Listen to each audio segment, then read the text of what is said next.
Alrighty, hello, all of you wonderful people. It is your boy Rylionn here, and today I am hosting a very special tournament. It's an ARAM tournament here for the Tournament King. We have 7 teams competing here today. It'll be a couple of hours just for fun, just to see who's the best. And yeah, we're going to go ahead and dive right into it. As you can see here on the screen, these are the 7 teams that are going to be competing here today. We're going to start off with the Blue Balled Boys, followed by Check PayPal, Dirty Pickles, Gnar You Not Amused, Out of Our Hwei, Queefazoids, and last but not least, You in Luong Neighborhood. Some very amazingly clever names. I love it. I love the creativity, and I hope the gameplay is as creative as their names are here. But yeah, as we get ready, they are already ready for draft, and we have everything pulled up. So, not to give out any secrets or anything along those lines, I'm going to keep it on the starting soon cast here for just a little bit longer. Talk to you all, enjoy, shoot the stuff. I already know the potential champions that they do have access to, so I'm going to go ahead and list that off for you all as well. So on the side of Gnar You Not Amused, which is going to be the blue side here starting off for game 1, the 15 champions that they have access to right now are Syndra, Pantheon, Talon, Dr. Mundo, Gnosis, Leona, Thresh, Rammus, Quinn, Gwen, Master Yi, Kane, Cassiopeia, Twitch, and Gnar. Now, there's already a couple of nice wombo combos I am playing in my brain right now, and I don't know. That's a pretty stacked 15 right there, but just as stacked it is on one side, it's just as stacked on the other side. For Blue Ball Boys, which will be on red side, we have Sivir, Misfortune, Varus, Smolder, Seraphine, Kennen, Ornn, Nico, Zeri, Zyra, Vi, Vel'Koz, Anivia, Alistar, and Skarner. So we have a nice little mixture there as well. I really like both teams. I like the capabilities of having frontline, support, a lot of damage output as well from both sides, some infinite stacking as well coming in from the Blue Ball Boys. And I do have everything on lock right now. So right as soon as we get into the game itself, I'll go ahead and transition to the game. Just I want it to be a little bit suspenseful for you all. And I'm also gonna, before the game starts here, it's about a 3-minute delay. My name is Rylionn. You can check me at twitch.tv/Rylionn. Don't have a lot on there right now, but definitely will come into the future. And then of course I got a Twitter, completely unrelated. That's just my personal stuff. Do whatever, official Rylionn. But these two teams, they have already locked in. We're in that spectator delay, so I'm going to go ahead and transition to show you guys what they have officially locked in here for this game number 1 here. And it does look like, so for the Blue Ball Boys, once again, they're on the red side. They're going to go ahead and go with Alistar, Smolder, Seraphine, Vel'Koz, and Misfortune. I love that. They have a great tank, one of the best tanks, if not the best tank in the game, of course. Go ahead and be the front line. Infinite scaling with the Smolder, I like that. The poke and the heals and shields coming in from Seraphine. Vel'Koz, of course, you have that AP damage output, which is ridiculous. And Misfortune, which can go either way, either AD or AP. I think they're a little heavy on the AP side personally. I would like to see some AD Misfortune, but that's yet to be seen. On the other side, though, for Gnar You Not Amused, we have Twitch, Cassiopeia, Leona, Thresh, and Pantheon. That is a very nice combo. I love the Leona and the Thresh. The Cassiopeia is going to be the only AP that they have, so that might be a slight dilemma. I don't think Twitch is going to go AP here, only because Pantheon then would be the only AD output, and he doesn't have any range into this very, very heavy range comp on the side of Blue Ball Boys. And then, of course, so I definitely expect Twitch to go AD here personally. But I like it. I think on the side of Gnar You Not Amused, I think they have a little bit more frontline. Alistar is going to be the only one that could eat everything, and he cannot eat everything that early. So they definitely have to be cautious. They have to be very, very picky with their engages here, because once they do, they're just going to have to burst and then move on out. While on the side of Gnar You Not Amused, they have a little bit more lockdown and sustain. They want to keep on fighting between the Leona and the Thresh, the Pantheon, and everything along those lines. They have a lot of nice lockdown. I think they might be lacking a little bit of the damage early on. So it's just going to be interesting if they can get certain picks on the side of Blue Ball Boys. I think they have the potential to early snowball, but if they play it safe, they play it smart, pick the proper engages it a little bit later into like the mid game after level 6 on the side of Gnar, you not amused, then we could see probably like a 10-15 minute banger here from them. But as you guys can see here, the transition has already happened. We're going to be going right into game. Starting off for you all, the delay has ended, and while I get set up with everything, we'll go ahead and look at the runes and masteries, of course. Only one snowball on the side of the Blue Ball Boys, so they're going a little bit more try-hard here, while a couple of snowballs on the side of Gnar, you not amused. So let's go ahead here. Hold on one second. My apologies. Let's get zoomed out a little bit. Excellent. We are looking good. Get that directed camera action. Let's see who's going to be getting the first blood here. Now, once again, only one snowball on the side of the Blue Ball Boys. Gnar, you not amused has 2 snowballs, so still not in the ARAM spirit, but that's okay. Definitely going more for the wins here. It is a double elimination as well. So after this, there is a loser's bracket. It is single elimination. Winners continue. Losers go to the loser's bracket. There's 7 teams. The winner of this game does versus Check PayPal, who out of all of the 7 teams that have signed up for today, they are the highest ranked in terms of leaderboard on ARAM tournaments here for the Tournament King. And the action is beginning. We have a little bit of poking. This is just what's going to be expected. There's going to be a lot of stuff going back and forth. And here we go. Nice hook. Death Sentence is going to go ahead and land. Llama getting really low, though. The poison's going to be coming through in first blood onto the Twitch. A little bit rough. And hold on one second here. I'm going to slight dilemma. I apologize. Just going to turn that down just a little bit for you all, just so that my voice is not being overran here. So it'll catch back up. Everything's looking great.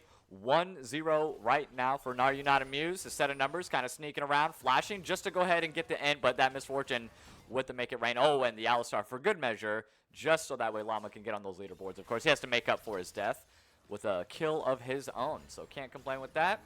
And once again, I think the side of Blue Ball Boys definitely has it in terms of poke. They have the damages early, but once they have the front lines. Nice snowball in. Alistar, though, does get the kill onto the Leona, so he's up on the board now with 2 of his own kills. Llama making up for that first death. Love to see that. Cassiopeia getting kind of low. Same thing with Victorious there. The Hex Flash into the hook. Oh, barely sidesteps it. Wiener Boopin. Great happy feet there. And, yeah, that lockdown and that poke is just absolutely nasty. Stepped a little bit too close to the tower there. Vel'Koz does go down, evening up the scoreboard 2-2. And, I mean, guys, we're in for a very, very long day here. So there's going to be a whole lot of action. There's going to be a whole lot of everything going on. So I'm going to try my best to keep on breaking it down for you guys. You can see exactly what's going on, but that's all right. I just enjoy all of the... I can't wait to see just what they do. So let me go ahead. Let me bring up... Oh, nice Death Sentence again. Llama is going to go ahead and get rooted. Lots of CC here, but that tankiness is starting to show just a little bit, but he is getting bursted down. Pantheon with the Execute Spear, and down goes Llama once again. Let's take a look at the scoreboard here to see what we're working with. We have a horn coming in from Alistar, and oh, surprisingly, went with the tier. So might see an AP Alistar, actually, instead of tank. But no, actually, never mind. We're not going to do that. He's definitely going tank. He is the only front line that they have, so I know he's not going to mess that up. Pantheon also starting with the horn, as he knows that he isn't really the tank, but Leona, she will get bursted early, so he kind of has to share some of that burden of the damages early on. He has a shield that can be blocking, that does block some abilities as well. And as long as they keep on poking here, this is just going to put them into a rough time. But after that level 6 hits, and those tanks are fully to be online for Gnar, you not amused, I think that's where we're going to start seeing a little picks. But I like the resets that they have. Everyone's full health right now on the Blue Ball Boys. Another Hex Flash. Barely misses, though, on Victorious Echo there. Gotta dodge those Qs. Cannot let Vel'Koz get those free hits in. Definitely not, but it's really difficult. It's like a mini game inside the game itself between all the poke that they have on the Triple B here. So let's go ahead and get rid of that. Get the action back up and coming again. I'm expecting to see some dives here from Llama. He does have ulti. He does have flash. You know, the poke is coming through. There goes the healing as well, so it's going to be a little bit more, but I don't know if that's going to be enough between the Vel'Koz and the Alistar. Also, let's see what happens. All right, there we go. The ultimate is going to go ahead and get popped. Leona, oh, misses a solar flare. Oh, wow, that was a very surprising snowball there by Thresh. And great bullet time by the Misfortune. That's a triple kill. Seraphine stole the Quadra, unfortunately. A potential penta in... Oh, hold on a second. Okay, I was going to say, do we have a quit? What happened here? Not sure. Set of numbers is going to go ahead and flash forward. Pantheon gets the kill on Alistar, surprisingly. Twitch didn't even touch him. And the Misfortune went ahead and cleaned that up, of course. Oh, what a unfortunate timing on the teleport in by Victorious there. He's a little bit of a tanky boy, so only taken down to about 60%. Not too bad. Myra, though, or Miari, sorry. Great Quadra. I mean, got 4 kills. Definitely is going to be pretty rich when they return back to base to finish up some items. It is an AD Misfortune, so kind of fully expected, to be honest, with the amount of AP that they have currently. All right, Smolder just to go ahead and clear out those minions. Alistar is going to go ahead and engage once again. Doesn't have the ulti, though, and that's all right. Pack getting kind of low. Bone is going to go ahead and pick up a double kill. I'm sorry, Set of Numbers is going to pick up a double kill there. Myra does get the kill onto the Smolder. Nice Vel'Koz ulti, but onto the side, Set of Numbers is just absolutely demolishing them. Great job on the resets. Vel'Koz, unfortunately, not going to be able to get that true damage off. Leona does finish off Vel'Koz here, and Tier 1 tower did fall on the side. Oh, another kill for Alistar. You know, just for good measure. Can't let Vel'Koz get it, of course. 3 and 4 on Llama there. Smolder's going to go ahead and just clean up the little bit. See, it's all about timing when it comes to ARAM and the momentum. Like, if you die as a team early on, but you're able to at least trade 1 or 2 kills, you come back as a full 5-man squad while they're just sitting there as a 3-man just for a little bit while the rest of their team, you know, is up and coming on those death timers.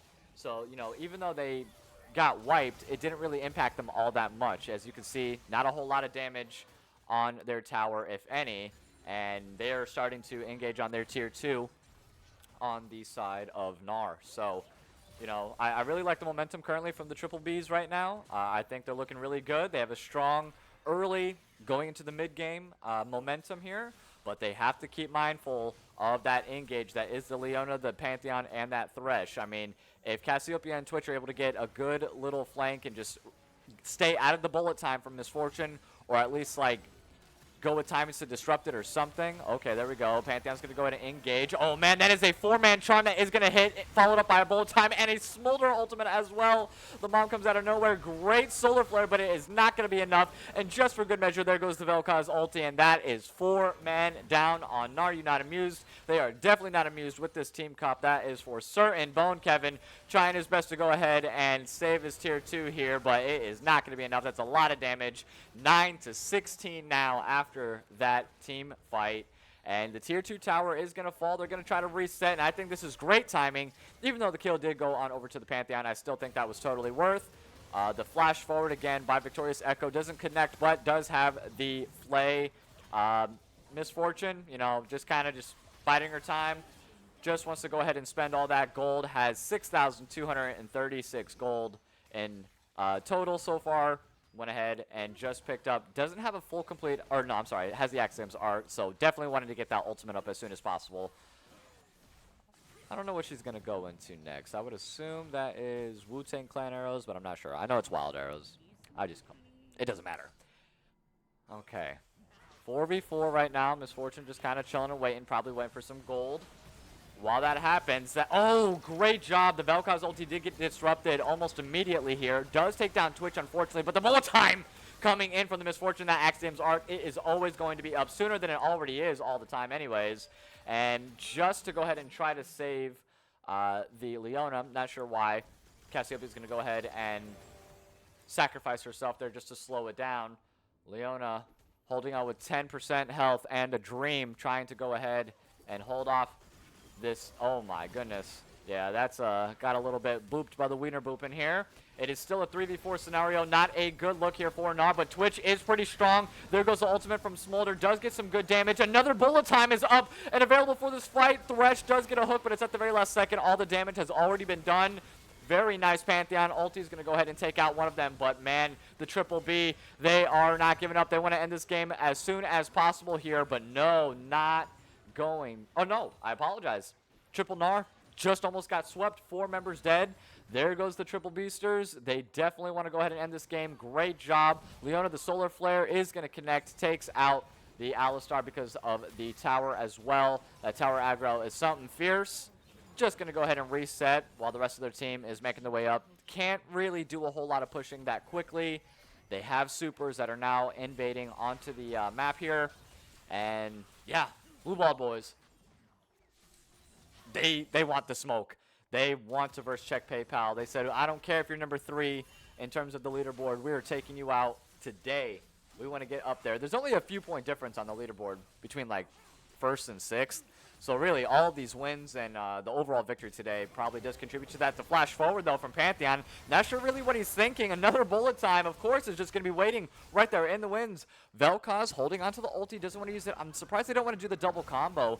Llama trying to hop into the middle of it. Ultimate is available. There we go. He just went a little bit more secure lockdown before doing the Vel'Koz Smolder combo. I mean, this is just disgusting that they have. Wait for level 6, have the scaling, have the Smolder. And that's all she wrote. 4 members down once again for Gnar. You not amused? I feel like we've seen this time and time again, except, hold on 1 second, another bullet time. That Axiom's arc is absolutely disgusting. Not really focused on the towers. There we go. One of the towers is going to fall around the Nexus. Down goes Cassiopeia. We do have Twitch, though, that's up and coming. He is invisible, has the ultimate available, but is it going to be enough? Shutdown goes on over to Pantheon. Hold on 1 second here. A set of numbers. Trying to take down Wiener Boopin, trying to weave in those autos and those Qs. Yep, not going to be able to get out of that one, unfortunately. But only 3 members down. Alistar is on his way back up. 10-second death timer on the Misfortune. So they're just in a good position. The resets, the deaths, they're all, I don't know if it's calculated. I don't know if they're actually saying it out loud, but this just is really good timing by everybody right now on the side of the Blue Ball boys. And unfortunately, Leona not able to get that kill onto the Vel'Koz, chasing out into the middle of the map. Llama doing what he does best with that cowbell, protecting his team, protecting everybody. And yeah, they are looking real good. Oh, my apologies. Where? Oh, there we go. I was like, where are the items at? Okay. This could be the last team fight here. Alistar is going to go ahead and start the engage. Does have the available ulti available. I mean, Smolder's going to go ahead and take down the Twitch. That's a lot of the DPS gone from the side of Gnar. You not amused. Great flash and a bullet time coming in from Misfortune as well. Does take care of the Pantheon. Thresh trying to do what he can. Nice ultimate. Does get 3 people caught in it, but Misfortune was not one of them. Leona, again, alone, scared. Shields are coming up. Damage reduction is in, but that Nexus is open. More so than my bank account. And let's go ahead here. They want her. I don't know why they're doing this instead of just getting the kill. They're just playing with their food right now. Leona putting in work, though. She is not going down without a fight. That was quite a long time that she was surviving. I really like that. Twitch trying to do what he can. Is the poison going to be enough? Yes, it is. Oh, the level up, actually. Never mind. Oh, last tick is all he needed there. Doesn't have a collector yet, but I guess that poison was just more than enough. Yeah, they're just kind of chilling and waiting. Llama is like, okay, let me go ahead and start autoing. At least let me get a couple sneaky autos in here. Drug into the tower by the death sentence, but the supers are just unrelenting. They're not stopping. They don't want to stop, and I don't blame them. This is looking really, really good right now for the Blue Ball boys. 27-38, they're not that far behind. There's only a 4K gold difference between the two. You know? But I just think it's just the damage output and the ultimate wombo combo that they have on the side of the Blue Ball boys. I mean, it is kind of unreal. You know, between the Seraphine ulti, the Vel'Koz, the Misfortune, the Smolder, they can hit everybody with every single one of their ultis. The only one that can do that really is Twitch and Leona, but Leona doesn't really do damage. Oh, a nice snowball's going to land by Alistar. He does go ahead and go for the engage right into the middle of it, and there's that wombo that we were just speaking of just a couple moments ago that you've seen time and time again. Twitch trying to go ahead and get in there to retaliate, but they hold on to the Vel'Koz ulti and the perfect, beautiful trades. 2 members down now on the side of No, you're not amused. They do take down Vel'Koz, who was kind of stepped up into the back, a little bit further from his team. Even though Llama was there, he wasn't able to go ahead and stop both of their carries from doing everything. And that is the clean ace coming in from the Blue Ball boys. And I feel like it is confident for me to say that they are going to go ahead and take game number 1 here. They will be versing. Oh, wow. Engage underneath the tower. Alistar almost able to survive that and take down Bone, but not able to. So they're going to go ahead and take down, or they're going to go ahead and verse check PayPal next. I thought that was a pretty fantastic game. It could have really went either way, but just the amount of damage that they had capable-wise on the side of Blue Ball boys, kind of unreal. I'm not going to lie. That was absolutely disgusting. And, I mean, just take a look at the damages right here. 27,000 damage on the Smolder, 29,000 damage on Misfortune. The highest person was Twitch with 16 damage for Gnar, and I mean, you could just see, like, I like the thought between the Thresh and the Leona. Unfortunately, they just weren't able to play safe enough. The poke was just too great on the Triple B side, and they were just able to go ahead and snowball it early and take over from there. Let me see what is going on with the other teams here so far, because that was a relatively quick game. 14 minutes, about an average ARAM game. I think it took a little bit longer than what they were capable of doing. They kind of just said, screw it. We'll play around for a little bit, do our thing here. And let's take a look. So the next team, Sukyung or Sunkyu. Okay, so they're out as well. I got to see who won that one. So if you give me just a couple moments while we get set up for the other one, I'm going to go ahead and cut us to a short break. Do not go anywhere, though. We will be right back.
Alrighty, welcome back, all of you wonderful, wonderful people. It is your boy Rylionn here, and this is going to be the second match of the Tournament ARAM here today on this Saturday, May 17th, 2025.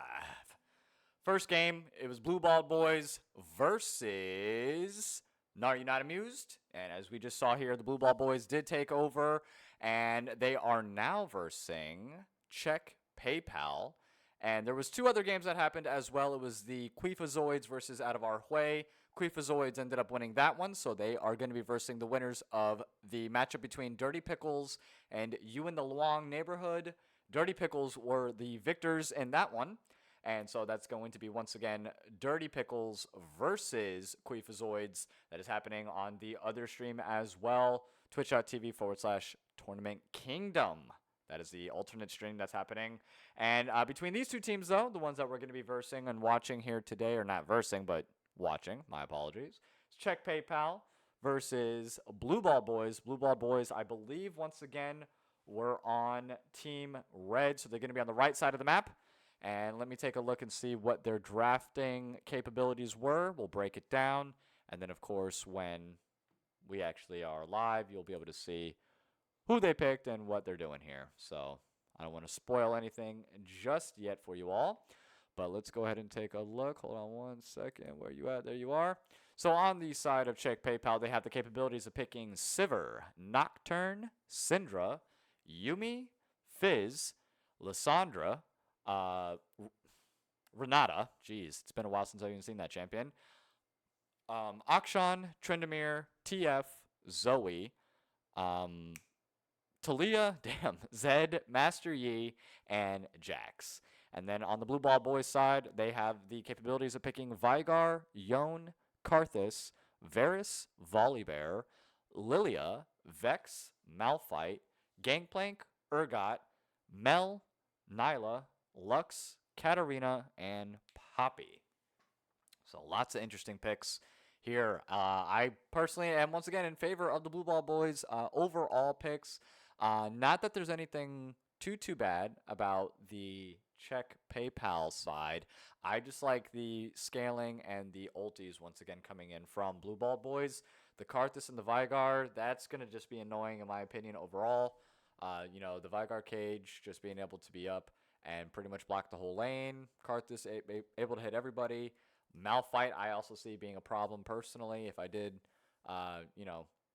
have that as an option, I'm always picking that. You can either go full tank, you can go AP.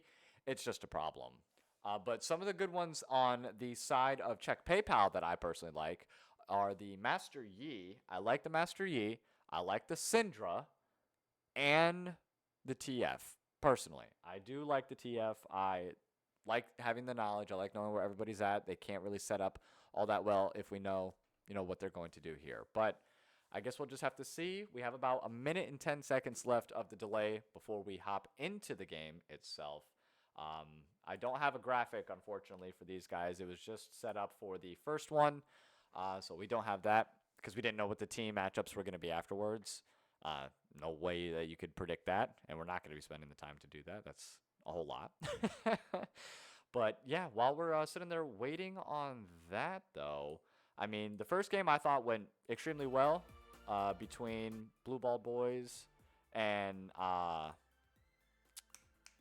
it, we literally just played them. Oh my god, it's gonna come to me in just a moment, but that's okay. No, you're not amused. Thank you. Just once again, they had the capabilities of poking a little bit or a lot of it early on. They were just able to go ahead and just take advantage. Their wombo combo on the ultis were absolutely disgusting.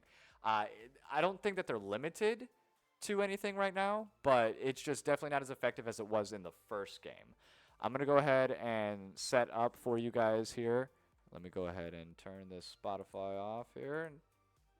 There we go. And we're going to go ahead and transition so you guys can see exactly what is going on here. So as you can clearly see, they ended up going with the Jax, the Sivir, the Yumi, the Renata, and the Syndra on the side of Check PayPal. And on the side of the Blue Ball Boys, they had the Malphite, just like I thought. The Nyla, interesting. Okay, Katarina, Varus, and Lux. Okay, a little bit different champions than what I personally would have like to see. They did have the Malphite. I do like that, and they do have the Katarina. I like the Katarina, the Malphite, and the Lux are definitely 3 that I would have together. Karthus, though, probably would have been one of my options. Instead of Nyla, I mean, they do have the Varus, so they do have that going for them. I can't argue with that. But, you know,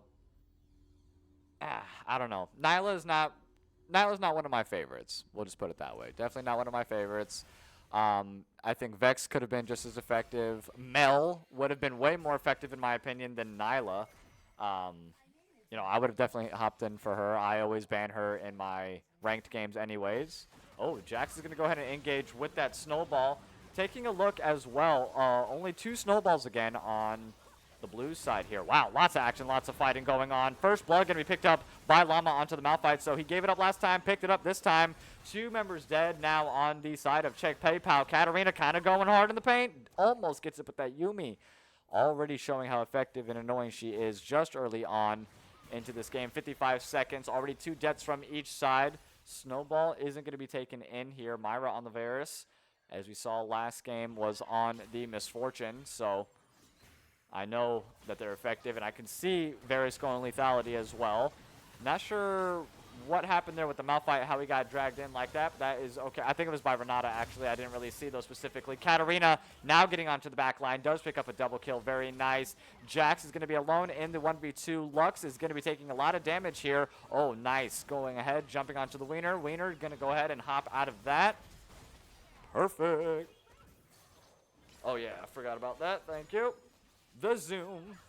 Got to get that full map thing there. Completely forgot about that. Thank you. But yes, Sivers going to be able to clear these waves pretty easily. That's going to make it slightly annoying for them to go ahead and push in underneath these towers. They can also clear. So it's just going to be a lot of clearing waves. I don't think that we're going to see a lot of capabilities outside of team fights of these people pushing in. And oh man, that was a nice engage by Jax there. Blocks a lot of the damage, but now that he doesn't have that E no more, is not able to really block a whole lot. The Ricochet does end up getting Nyla. And another one, 2 Ricochets down. Lux is dead. Llama holding on with a sliver of health currently. I didn't get to see. Is he going AP? No, he is not. Opting in for that tank build once again. And now this time the turns have table. They have the poke pretty heavy on the side of Check PayPal. While they had the luxury to poke last time freely with almost no repercussions, they don't really have the luxury of doing that this time. Very nice double kill picked up there by Varus. Looking for the Syndra. Flashes forward for it. Ooh, does pick it up with a beautiful Q. Sivers is going to go ahead and take him down, though, for the double pack. Trying to do what he can, but no, not able to. Triple kill in return picked up there by Furbo on the Siver.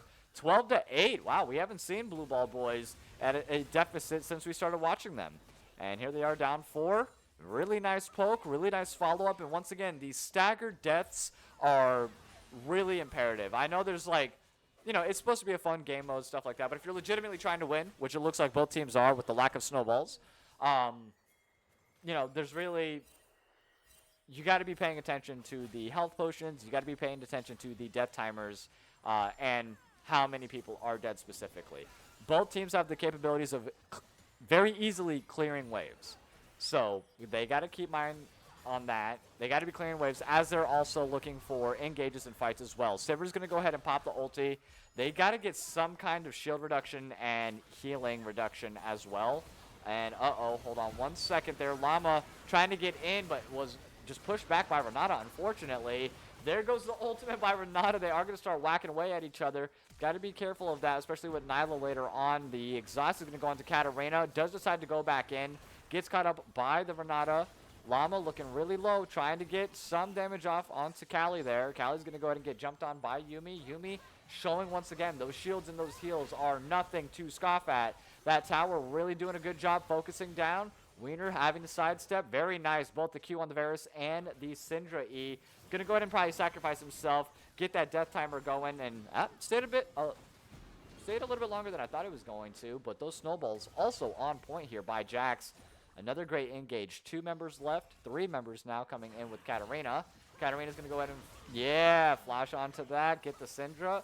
Jax is going to go ahead and take a kill on his own, though. Said 1 for 1. That's no problem. Sivir's going to go ahead and get a kill onto the back line. Jax getting a little bit happy. And it is going to be enough, but one last auto attack by Nyla there. Nice. That was a great dive by Jax. I'm not going to lie.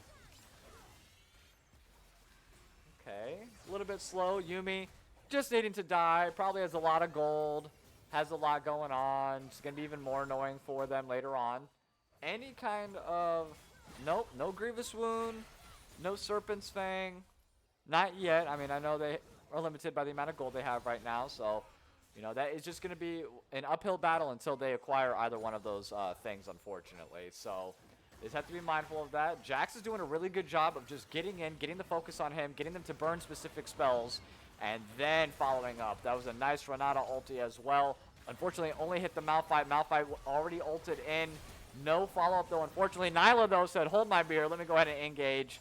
Very nice. Does get a 1-for-1. Llama opting to go back in, but since he already had the ulti, couldn't really do a whole lot. Great sidestep onto the Lux Q.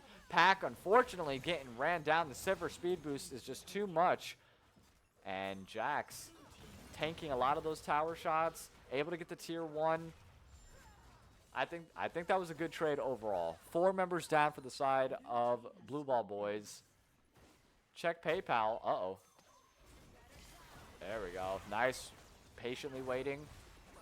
Check PayPal. Up 23-16 currently. Up by about 3K gold. We've seen this deficit in the opposite favor of the Blue Ball Boys. Last game. Lux just trying to clear the waves. They want them to not have the capabilities of pushing. And these towers, or I'm sorry, and these minions are the perfect way to do so. It's the perfect synergy between team fighting and keeping macro as well. Looking at death timers, looking at how many people are dead. I know I've already mentioned this, but I cannot express how important that actually is. Varus, it's a good amount of damage there. Damn. Yeah, he's definitely going full AP. Oh, I'm sorry, full AP. Full lethality. Am I dumb? All right, there we go. Nice engage from Jax. All the focus on him. Yumi's going to go ahead and follow up with the ulti of their own. And Malphite, once he gets in, it's so terrible because after that ulti, he has nothing else. And there's not really a whole lot of bursting action that's going on. Katarina's trying to look for some kind of follow-through, some kind of follow-up, but it's just not able to do so. They don't have a front line as much, and they don't have sustain like they have with Yuumi. Nice ultimate. Kali just with a sliver of health.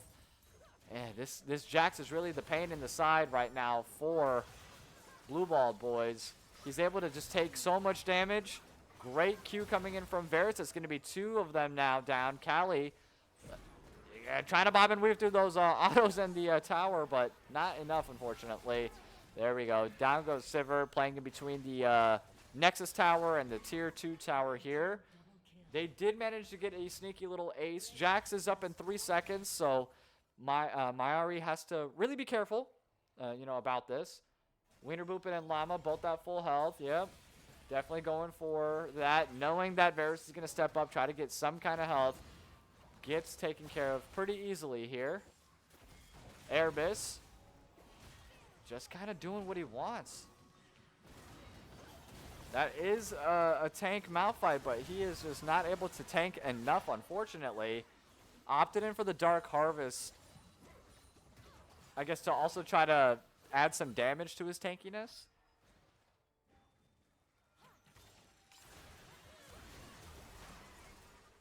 Great snipe by the Lux. My apologies, just had to take a little sip there. Great snipe by the Lux. The tier 3 or the tier 2 tower though is holding on pretty strong, getting some nice ramped up damage, but Airbus does not care. 1 tower, 2 tower, 3 towers. I'm going to tank it all and walk out of there with no problem, picking up the triple kill. Furbo is just getting shields and heals and everything else in between from Llama here. Oh, perfect kiting, perfect everything from Check PayPal. The tier 2 tower is going to be falling here. Katarina does have the damages, and they are low enough, but is she able? All right, yeah, there we go. That's 1 slap. That's 2 slaps, and that is going to be a 3 right there. 4. Yes, the 4th is going to go ahead and get picked up. Syndra is unfortunately going to pick up the Katarina, though. That is actually pretty big. That is what you don't want to be in the position of if you are on the side of check PayPal. All members dead for at least 10 to 15 seconds. 4 members alive now on the side of Blue Ball Boys. Like, this is the push that they need. This is the push that they want to get. Tanking a little bit of that while 3 members are coming back. I think that might have been a little bit too much tower aggro, though, in my opinion, coming in from Llama. Does flash out of there, gets hit by the snowball. Jax is waiting, does engage onto the back line. Airbus is going to go ahead and step into the 1v4, though. Yumi does pop the ultimate, gets the shields, gets the heals. Oh, Renata ulti, that is really good, I'm not going to lie. But 2 for 2 in that trade. No, I'm sorry, 2 for 1. Yumi doesn't really count sometimes. So that does put check PayPal in a much better position. Nexus Tower holding on. The flash forward does get the stun off onto Mayari there. Nice Malphite ulti. Got the 3-man knockup, but not enough follow-up damage. Just trying to clear the wave. I respect it, Pac. 100%. Slow it down. Okay. Okay. Momentum still definitely in favor of check PayPal right now. Was able to stop the push. They didn't even get the tier 1 tower, unfortunately. Let's see what they're able to do. This could be a final push here. Moving into the semifinals, I believe, after this. Don't quote me, though. I might be wrong. Airbus has the shield, able to block the Q. Great E to tank a lot of the damage. I mean, he is just so strong right now. It's actually insane. He's just going full tank, has the Warmog's armor. Sivir going to go ahead and pick up one of the kills. Very nice. It's going to be 2 members dead now. 3 members dead on the side of Blue Ball Boys. And I think this might be the beginning of the end. He wants them to get away from the towers, and that is a ace. Lux is up in 5 seconds, but I don't see a pentakill here in the cards. Unfortunately, the GGs are being thrown up. There goes the ultimate. There goes the second tower. Underneath her own tower does get taken down to about 10% health here. Jax going to go ahead and finish it up right before the Nexus gets taken down. And yeah, a much shorter game, or not much, but about 3 minutes shorter from the last game. That is going to go to check PayPal. Whew.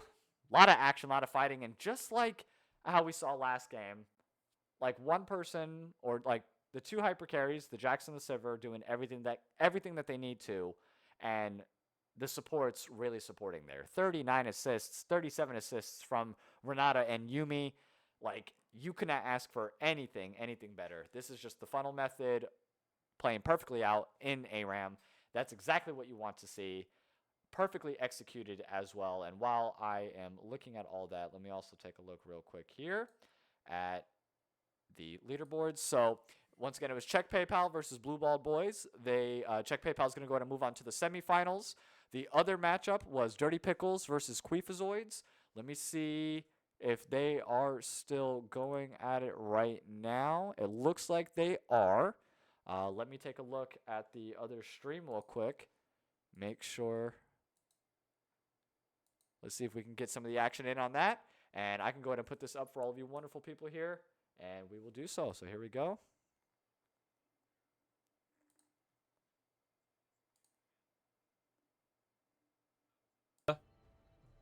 And that was probably just a tempo play, honestly.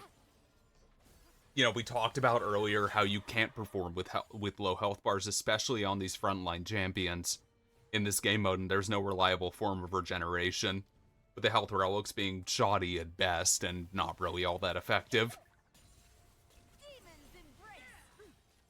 Demon's Embrace, called out by Ahri. Ahri has just the most vocal skins. Ooh, that force shot may not have been worth it, as Changulator takes a lot of damage there, but it does expend the ult from Idaho as Project Snail, again, looking for the engage here, but a little bit too far deep in the backline. The follow-up just not quite there, as Catacon not able to get quite a lot done on that tank Katarina again, as Idaho is going to take the Katarina down. Now it's Poppy Zed into the backline. That Nico ult's just going to find the Blitzcrank, not the intended target, as they were looking for the Mbeza. And now it's going to be Blitzcrank getting the killing blow on the Jhin. So you have to imagine this might just be the game here, as that's going to be out of our Hwei, taking down 2 Nexus turrets.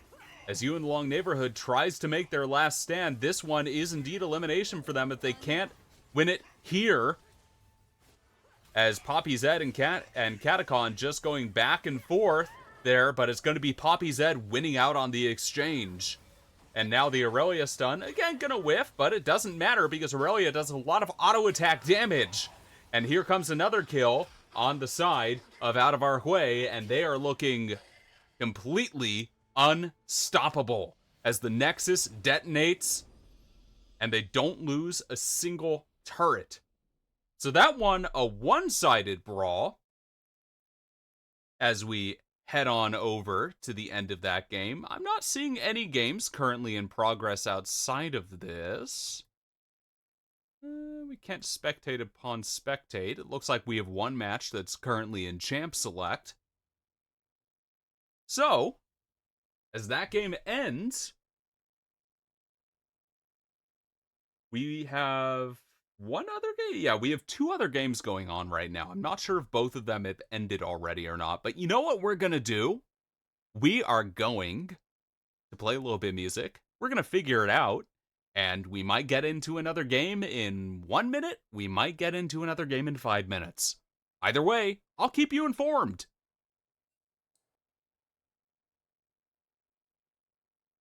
Alrighty. Well, thank you very much for all of that. So that was the lower bracket, I believe, going into the loser's queue. But hey, that is some action. And I believe he said, if I'm not mistaken, sorry, I got distracted with some outside stuff as well. We'll come back to that because I'm going to be completely honest. I was doing something else for the stream as well. But that was just some more action for you guys just to see what was going on. That was on the other stream as well, Tournament Kingdom, which is the second half of the same exact tournament that is going on right here with the other teams.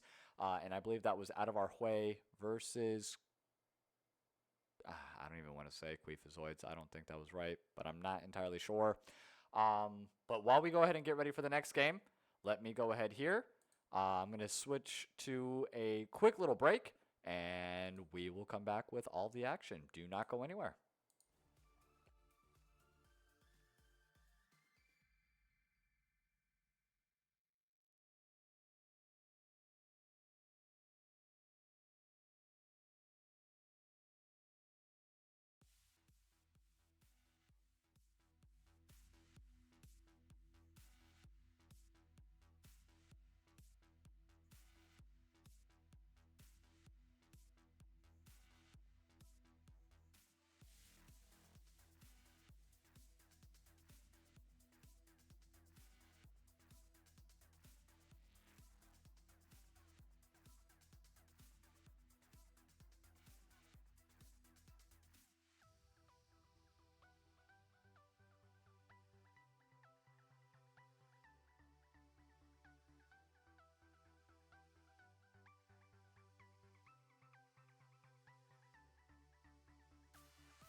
Alrighty. Hello, hello, all of you wonderful, wonderful people. It's your boy Rylionn back again with all the action.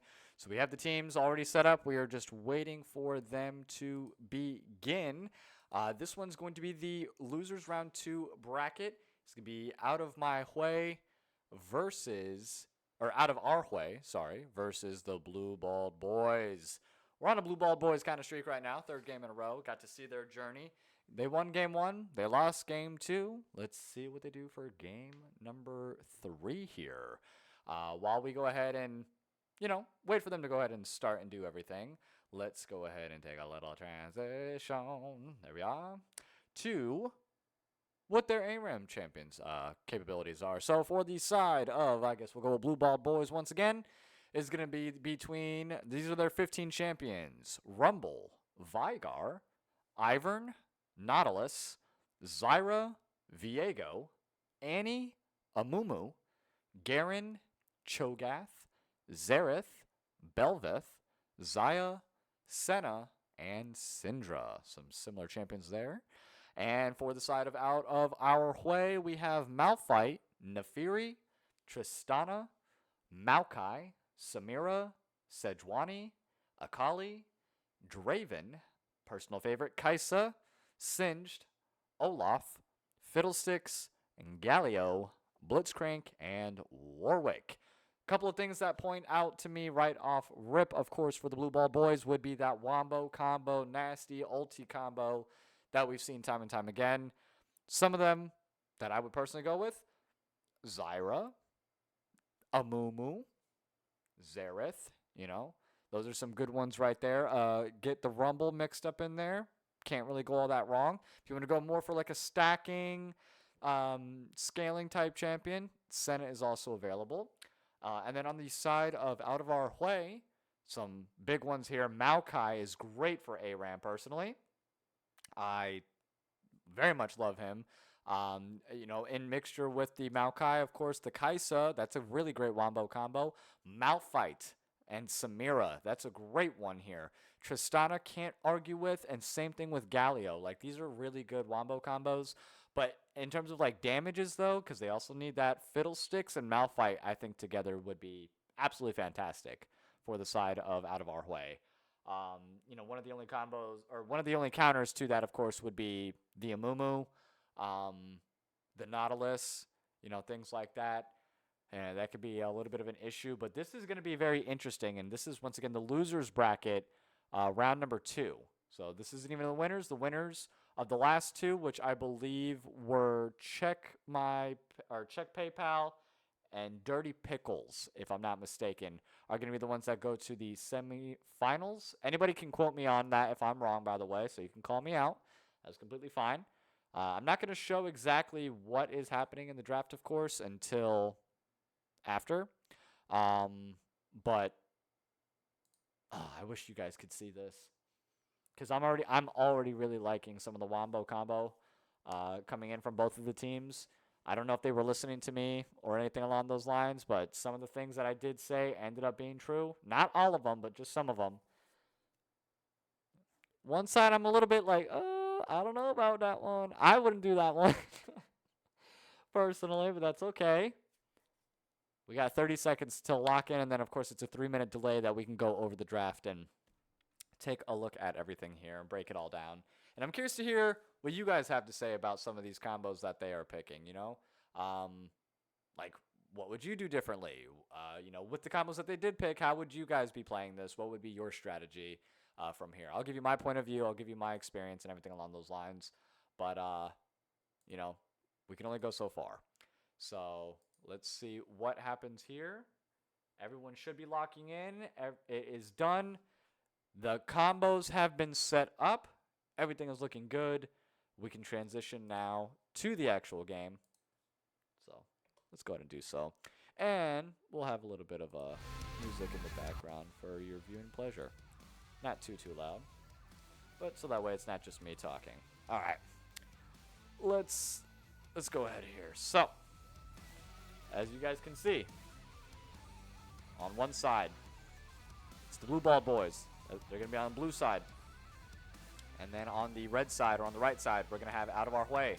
We'll go ahead and go over the blue ball boys again. Blue side, they pick the Ivern, the Nautilus, the Xayah, the Viego, and the Xerath.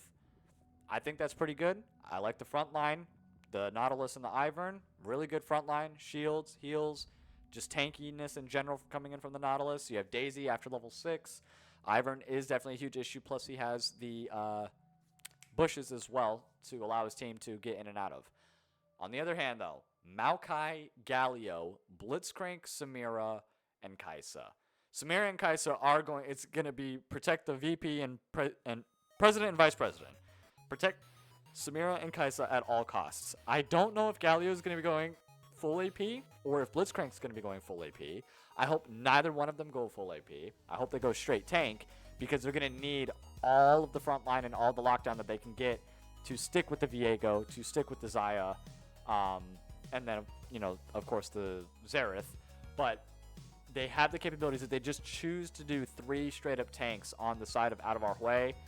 I think that they just win this overall. The Samira and the Kai'Sa, great damage dealers, especially the Samira and every single one of those combos between Blitz, Galio, and Maokai. Like, just adding to all of that, plus the killer instinct from Kai'Sa, able to jump onto the back line, able to lock down the Xerath. He's not going to be able to stand to the back very long. Just really good. That's the only thing that I can see Blue Ball Boys having an issue with is just that front line, specifically between the Xayah, Viego, and Xerath, because they're not going to be able to get the spacing I think that they need out of the Nautilus and the Ivern. They might be able to. I don't know. Of course, we'll have to see how the gameplay goes. But just looking at the team comps overall, I am going to go actually in favor of Out of Our Hwei on this one. I think that they have a really good comp. We haven't been seeing a whole lot of snowballs. I think on average we see at most 2 snowballs coming in from either team. So I definitely expect that to be a trend coming into this last one here if we do see any snowballs at all. The delay is done. We are going into the action. Let's freaking get it. Let's go ahead and mute the Spotify here real quick. There we go. All these League songs are bangers, by the way, like 100%. I love every single one of them. I don't know what this Discord overlay is, and I hate it, and I wish it wasn't there. It sucks. All right, let's take a look, see what's going on here. Everybody with the traditional items. Oh, Samira actually just opting in for the pickaxe and the longsword. No health pots at all. Interesting.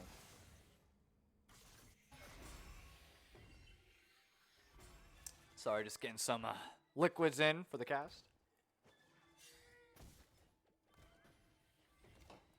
A nice flash hook by the Blitzcrank there, but that was a lot of damage and no follow-up from the rest of his team. I don't know if it was miscommunication or just thought, let me just go ahead and do this. But double kill already picked up by the Maokai. That's rough. I'm not going to lie. And by Maokai, I mean the Viego. So that's 2 kills picked up by Viego. Definitely not the position that you want to start off in for Out of Our Hwei. You know, I definitely gave them the favorite, you know, in terms of my personal favorite, how I would want the team comps to go. They just have to slow down their gameplay until later on, really. Like, just don't get poked out. Don't allow the Xerath and the Xayah to sit there and poke you out. They are all kind of grouped up and bunched up, though, so those spells that Xerath's throwing out is hitting everybody. You know, once they hit level 6, it's definitely going to be a different story. The Maokai engage, along with the Galio engage, is going to be a huge problem. Samira's able to go ahead and keep them knocked up for an extra half a second as well. Galio almost getting picked off there. Great Nautilus hook. And, oh, a great Blitzcrank pull. Does get the kill off onto the Xayah. So that's, once again, one of the 3 damage dealers on the side of Blue Ball Boys. And there's only 2 damage dealers, really, on the side of Out of Our Hwei. That's the Samira and the Kai'Sa. So, you know, you get either one of those picks, and it's going to be a bad time here. Nice engage coming in. The knockup's coming in from Samira as well, but that Viego is mighty strong. Samira is able to get 1 kill up onto the board as well. Double kill picked up there by Poppy Zed.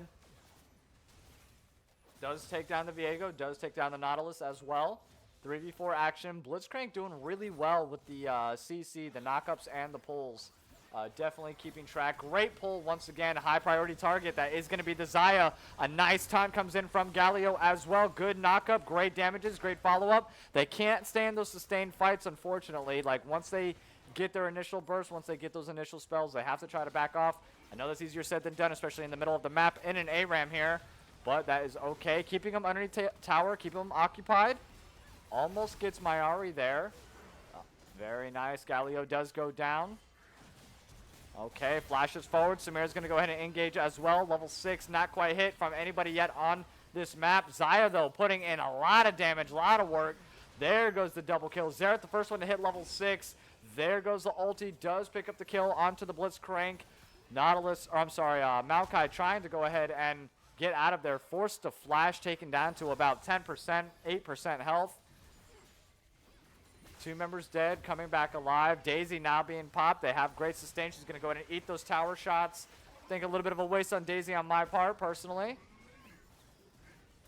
Blitzcrank not choosing to engage after that snowball there. Only 2 snowballs again on both sides per team. Like I said, it's about been the average here. Oh, this is going to get real interesting. The Samira and the Kaisa really have to play it really smart here. Have to wait for that full 3-man front line to really get in there in order to be safe at all. Viego, 5-2, already has a Sundered Sky. Collector already being picked up by Samira as well, so they got to be mindful of that. Ultis all the way around for both teams. Blitzcrank, that pull is detrimental. He can pick the wrong target, and that could be end game. There's the Galio ulti as well. Doesn't hit anybody, but does get everybody to fall off. Nice ultimate as well from the Maokai to lock everybody into place there. But hold on 1 second. Samira with the... Ooh, I thought she was going to go ahead and pick up a triple or a double there. But no, get 3 people dead now on the side of out of our Hwei. I'm sorry, Blue Ball Boys. Out of our Hwei, doing really good on that. Nice Blitzcrank pull. Once again, the CC's kind of unreal. Poppy Zed and Bees have to back up. Yeah, everyone was relatively low, though.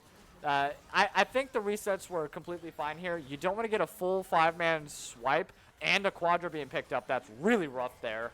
You definitely don't want to get a full 5-man swipe. You know, I know it's only 10, 15 seconds, but look at all the damages that they have. 3 members being able to do so. It's a good amount of damage onto the tower. Plus, they have the capabilities of being able to do the dive. All members were healthy there. Oh, Blitzcrank barely missing that pull, but that's all right. They chose to stay a little bit longer than necessary. A shutdown being picked up. Very nice by the Samira. That's going to be another 5-man wipe. I think the other way, another ultimate going off by Samira here. Llama, the only one left alive, and I spoke too soon, as the AP Kaisa, actually opting in for AP this time, is going to go ahead and get the reverse wipe. They do take down the tower. This is what I'm saying. It's all about those timers, baby. All about those timers. Team is back up there. 1 member down. They have to be mindful. I definitely would be kiting towards the back, but hold on 1 second. That collector, that Samira says, I'm going in. I need more items. I'm going to go ahead and pick up another BF sword and a pickaxe here. Okay, be careful. Kaisa missing both. Nice. Rue gets everybody on the side of Blue Ball Boys there. That was actually the timing that they needed. Samira's going to be up in just 1 quick second. 2 members are able to defend against these 5 for just right now, I think. The tier 1 is not going to fall. Nautilus, I think, getting a little bit too cheeky there. Making too many tower shots. Blitzcrank doing a great job. Getting onto the back line. Xerath able to get all of his shots off as well. Viego, though, stuck in a 1v4 situation, but he is mighty strong. Almost takes down Zed. Zed, though, able to get like the 5th or 6th ulti off this game. The Collector, the Infinity Edge, is going to be coming next, definitely. Galio still has ultimate available. Have to be careful on these engages. Sheesh.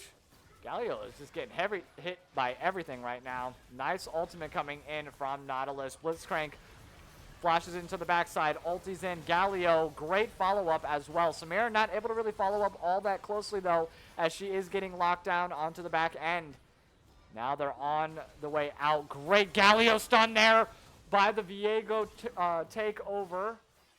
This is the only reason why I would, you know, I'm not a big fan of AP Kai'Sa anyways. I know it's good inside here, but when you only have 2 damage dealers, the Samira and the Kai'Sa, I think it would have been okay to go full AD on this one. Personally, you're not able to do consistent enough damage with the W, in my opinion. That's all right. Let's see if they're just able to go ahead and just funnel everything into the Samir. Samir's going to go ahead and get the ulti off. Double kill. Very nice picked up. Myra is going to go ahead and try to frontline as much as that they can. All right. Holding on. Half health almost every single buddy. Bikini bottom. Getting poked down quite a bit, thankfully. Oh my, I was going to say, thankfully able to get those health little packs there, but spoke too soon. Choosing to walk into everything. All right, Viego, yep. He's going to go ahead and get in there. Good taunt to go ahead and try to stop the advance, but Xayah and Viego, they are strong. Giving the soul on over. Letting Viego run rampant. That's going to be 2 members down now. Play it slow. Play it back. Wait for those death timers. They're creeping up towards the 20-second mark now. 10 seconds left on the Galio before he is back up. Oh, the flash pull almost gets Poppy Zed there. Great flash away. Okay, tier 2 tower being sieged currently. Stuck underneath tower. The Blue Ball boys keep on advancing. 28-21. They're doing a great job. Nice pull there by the Blitzcrank, and that's going to be instant death for Ivern there. Snowball does hit. Are they going to take it? No, it does not look like it. Viego, great job. Going to go ahead and poke, run away. Cannot argue that. Nice Blitzcrank pull, though, is going to land onto Pac. The taunt and the knockup is going to go ahead and land. Blitzcrank does get taken out, though. On the back line, you do have the Kai'Sa and the Samir doing work onto Alternative. Alternative forced to ulti out of there. Snowball does hit, but no follow-up. Okay, gotta be mindful. Gotta be mindful. The carries are low. On the side of Blue Ball boys, they have to take it slow. Keep the pace up. Wait for their 5th member to come back. Or, I'm sorry, no, the 5th member's already back. 5th member needs to come back for get out of our Hwei. All right, slightly in favor of get out of our Hwei in terms of health, but the damages are nothing to scoff at here. On the side of Blue Ball boys, they have to be mindful of that. There we go. Viego's going to go ahead and hop in. Gets the wind wall down for Samira. It's going to be down for at least like 10 to 12 seconds as of this moment. Great Nautilus engage. The ultimate's going to go on from Xerath onto the back line. Nice happy feet coming in from Samira, though. Poppy able to dodge about 80% of those. Alternative looking real low, so he's got to have to back off there. Cannot engage at the moment. He's really the only engage outside of Nautilus that is effective right now, at least survivability-wise. Okay, they're just poking from afar now. Those Kai'Sa W's starting to hurt a little bit. Let me go ahead and get rid of this so we can get a full picture. Down goes Nautilus. They're going to go ahead and try to follow up on their own. It's not going to be enough. Samira, there goes the Collector. There goes that AD carry that we were wanting to see. Nice rake coming in from Xayah. Big damage. Kai'Sa bouncing into the back line here. There goes the flash forward, and the E coming in from Kai'Sa at a B right now, and that is going to be a full team wipe. Down goes the Blue Ball boys. Out of our way, able to get the full ace. Not so much siege. I mean, Nautilus is up. He's not going to be able to do a whole lot, but that's all right. Viego is here, and he is going to be able to do a whole lot. Nice Nautilus ulti onto the back line. Great focus and a great pickup there. Both members are down. Tier 2 is safe. Blitzcrank is the only one up at the moment. Kai'Sa making her way along with Galio. Back to protect their Tier 2. This is the closest ARAM that we've had so far. 11 minutes in. That's when the second one ended. The first one went up to about 14 minutes here. Let's see if we get lucky enough to have that happen again. All right. Great engage there. Blitzcrank kind of getting CC Shade underneath tower. There goes the ultimate from Xerath once again onto the back line, but those happy feet are moving. The Blitzcrank pull coming in from Viego underneath their tower. Mark E taking a lot of damage for that tankiness. Woo! Galio, you were able to eat a whole lot, buddy. Good job on that end. They're clearing these waves. They are clearing these waves. Between the Galio, the Kaisa, the Samira, like, they're able to do a good amount of wave clear. Gotta wait for that Blitzcrank to come back up. He's really the initiator here. Daisy does get pulled. Has to keep, of course, his eye on those lower health targets. You know, pretty much anyone who's not Nautilus can get picked off immediately. So if he just pulls literally anybody besides Daisy and Nautilus, they're able to pretty much pick off anybody. So hopefully they keep that in mind. It's a 3-minute delay, so they can't really hear me or my advice right now. Okay. Just waiting for the perfect engage. 13 minutes in. The death timer should be around 25-30 seconds here, so these Zets are definitely detrimental to the overall success of this game. This is for the losers round bracket as well, so not so much as the semifinals, but I believe this is leading into the third place territory and points on the leaderboard.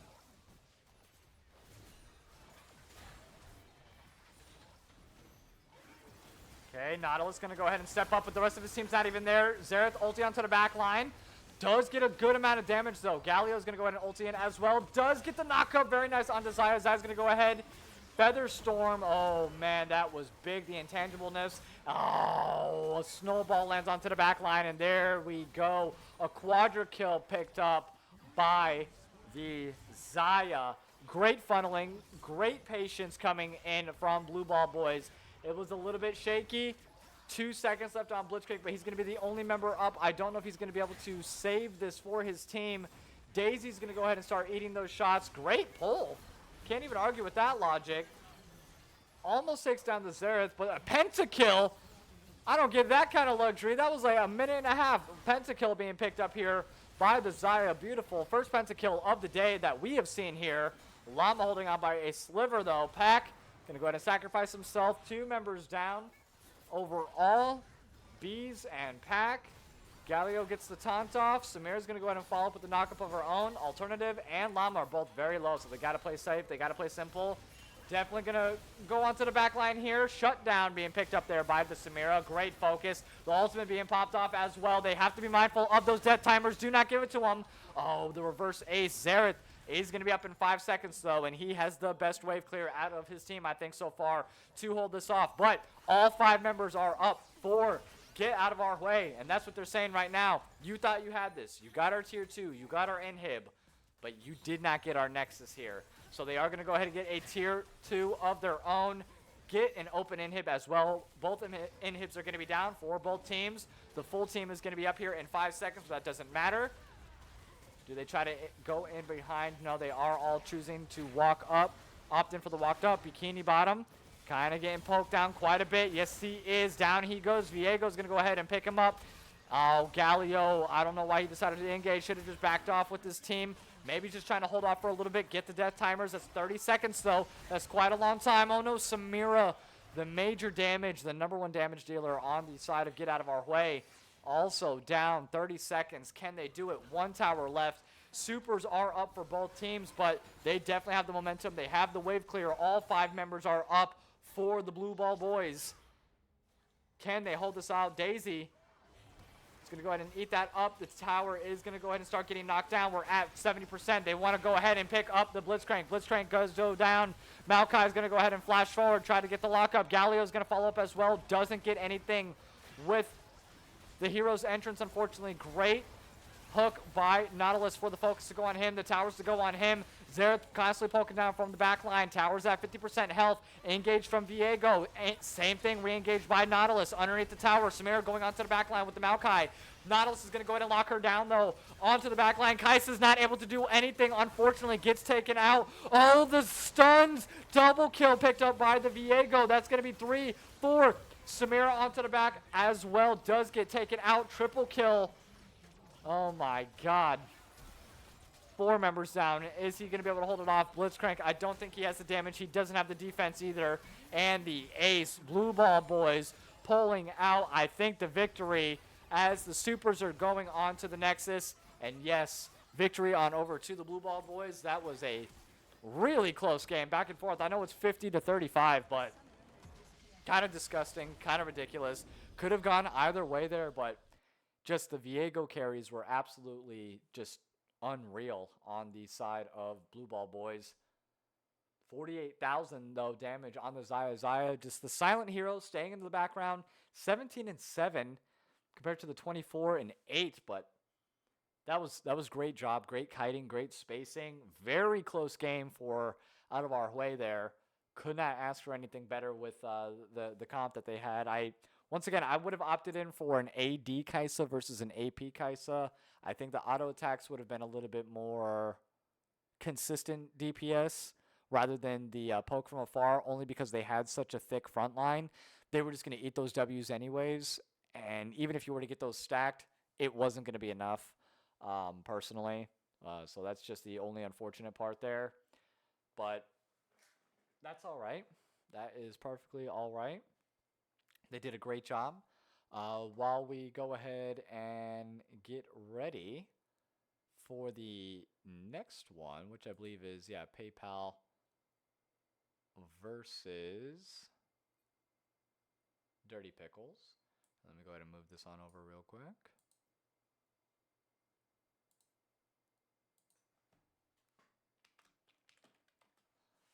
That is nothing important. So let me go ahead, though. I'm going to get this put on over to a Be Right Back, play some more Spotify, and we'll be right back.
breaking through. Will you feel me too? I still wanna run to you. Am I breaking through? Will you feel me too? I still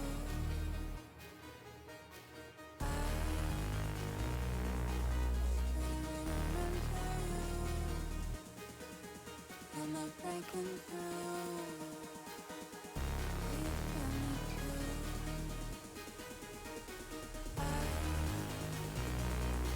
still wanna run to you. Am I breaking through?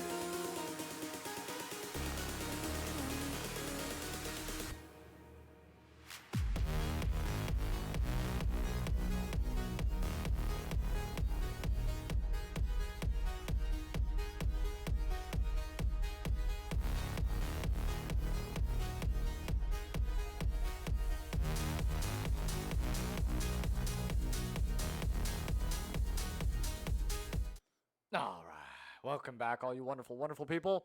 It's your boy, Rylionn, and we are here with the semifinals matchup. Dirty Pickles, gotta add the dirty on it, versus Check PayPal. And they're going to be starting up in a couple of minutes, but we already have the drafts capable, or the draft speculation, whatever you want to call it. 15 champions for each team. We'll talk about that for a little bit before they go ahead and start them up. So let's go ahead, make the little transition, get you to the ARAM selection screen. There we are. All right, let's take a look. Team number 1, which will be the left side or the blue side, will be Check PayPal. They have at their disposal Syndra.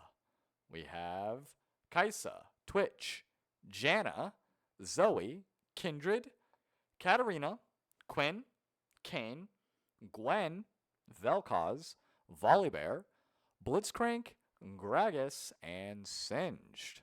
A lot of V's on this one.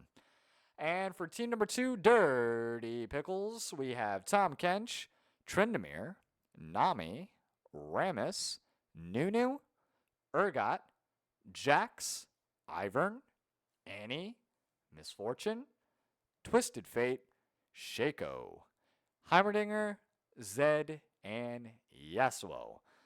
Already, I am liking a couple of these comps. I definitely think it's going to be in favor of Dirty Pickles a little bit, with just, here's a couple of reasons why. Number 1, the Tom Kench and the Misfortune, I think are 2 fantastic picks. Absolutely fantastic. Shaco, I don't care what game mode you're in, he is just annoying. His invisibility, whether he goes AD, AP, the fears, Shaco is just annoying. And then, if you want to add for good measure, either extra lockdown, which could either be the Rammus or the, I guess, Ivern and Jax could be extra lockdowns on that one.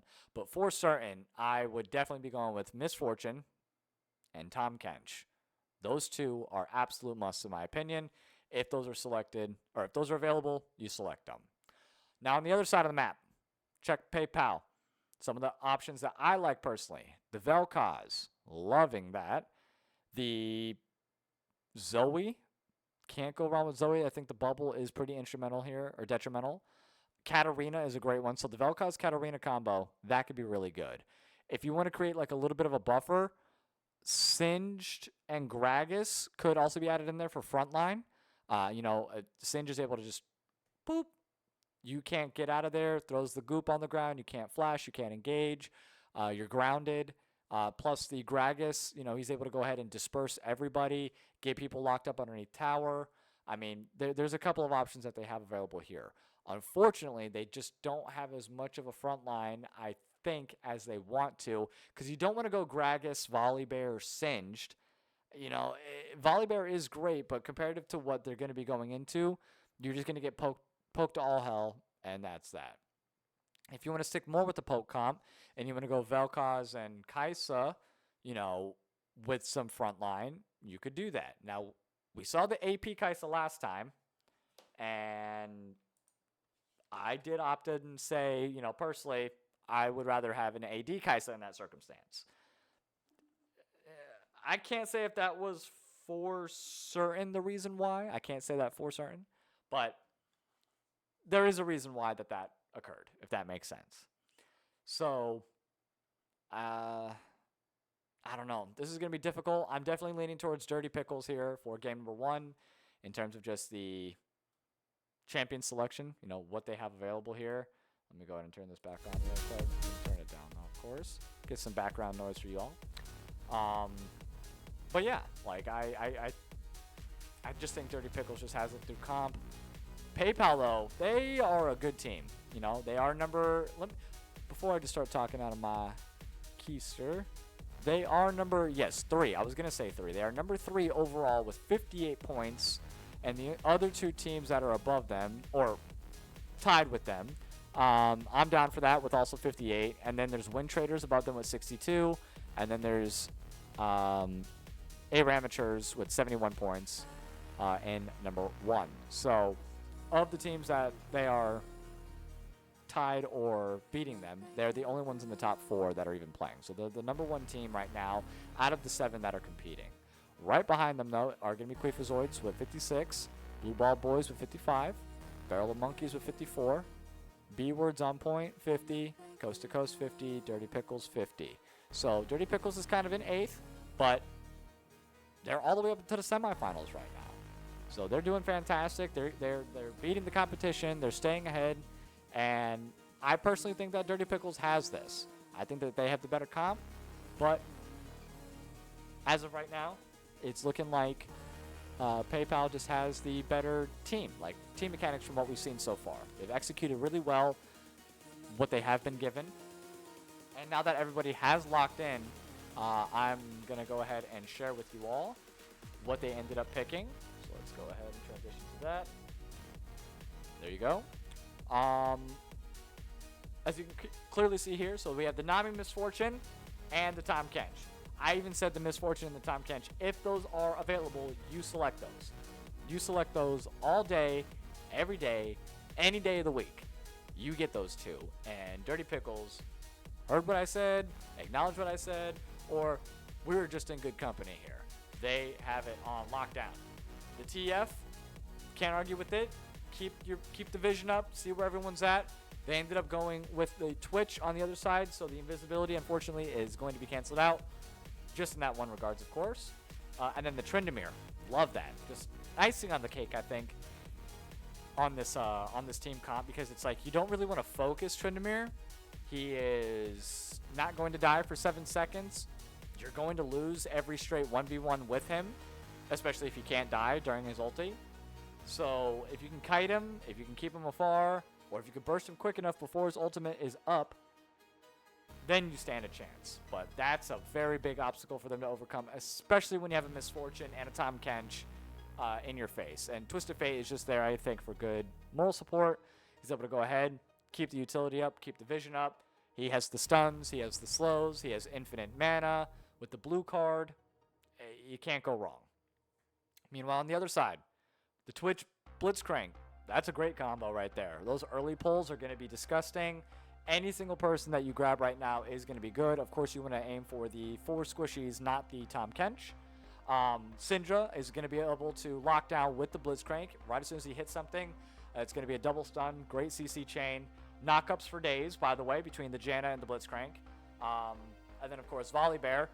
He's a thick boy. He's able to get into the front line if need be, and he's also able to go onto the back. He can stop the damages from towers. He can halt that, stun them, set up dive capabilities for his team. But it's all how the team decides to play. And I think, once again, check PayPal. They play very cohesively as a team. They do fantastic. They have great synergy, great call-outs. I'm going to go ahead and pause the stream for right now, or the Spotify. And the delay is done. Ooh, the nice Victorious TF skin. Shout out to good night, Lumi. I'm just gonna call you Lumi. I like the skins. Definitely a skin fiend myself. Everyone's rocking a skin this game. I like that. I like that a lot. Shout out, claps in chat there for all the teams that are skinned up right now. Yeah, 1,000,000 points on Tryndamere. That's actually kind of disgusting. I didn't even see that. 1.6. Damn! Good call, Siren. I didn't even see that, to be honest with you.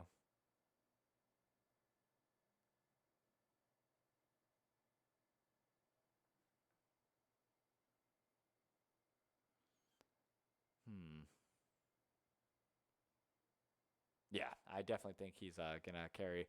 I'm not sure why your message got deleted earlier. I don't know what was said, but let the people speak. I'm just kidding. Dear God, what is happening? Something keeps on getting unplugged and plugged back in. My apologies. Let's see what happens. Oh, yes, I do see you. Thank you, thank you. Hello, hello. Thank you for the support, everybody who has tuned in today. I think we've had a pretty good run here so far, overall, on today. Only 0%. Oh no, spectator data not loading up. Let's see if we can get back into this. Hold on one second. Sometimes small indie companies like League, got to give them a little bit of a break. Oh, you wanted to play AP Kaisa. Okay, that's okay. You were the AP Kaisa. Got you. I didn't talk anything bad about the AP Kaisa. I just would I just said like, hey, I would have recommended AD in that circumstance, just in case the Samira goes down. Spectator might be an issue on this one. Not exactly sure what's going on here.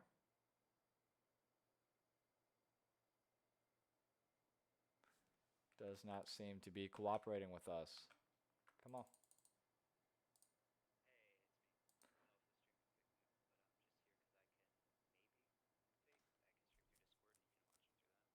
Okay, let's see what's we might have to go about this a different way here, folks, so give me just one quick moment. We do have the technology, we do have the capabilities. Potentially. No promises here, but yeah, the spectator client does not seem to be working right now. So I'm going to go ahead and try to exit out and get back into it. We were doing pretty good here for the day up until this point.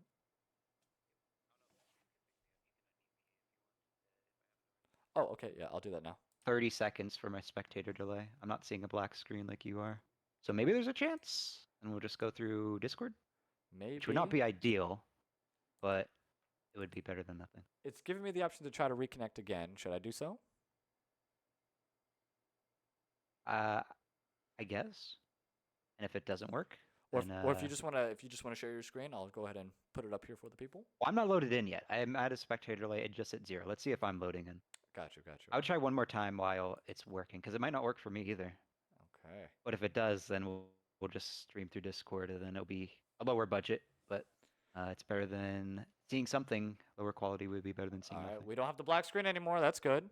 And you guys heard? Ooh, Okay, that's a good bingo. start. We are here. We are here. We are We live. are in, baby. We are Okay, in. I'll You leave you to it. guys heard it from the king himself. Thank you, King. No problem.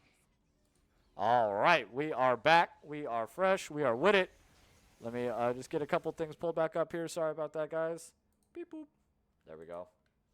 All right. Got the full map. Got everything pulled up. Let's get it. All right. All right. Never mind. Disconnected. All right. We got a slight delay, slight pause. That's all right. That is all right here. We roll with it. You know what I mean? We roll with it, people.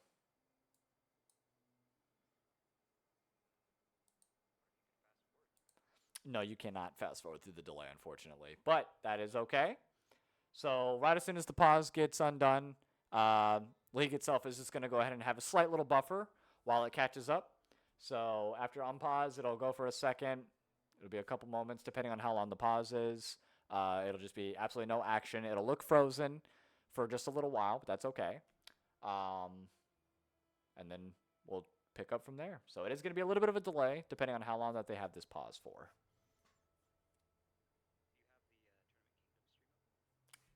They do. Hold on, you're not on. Yeah, that's all right. All right, we're going to put up the other stream for right now so you guys can view that. I'm going to go to unmute them. I'm going to mute myself, and then we'll go ahead and pay attention.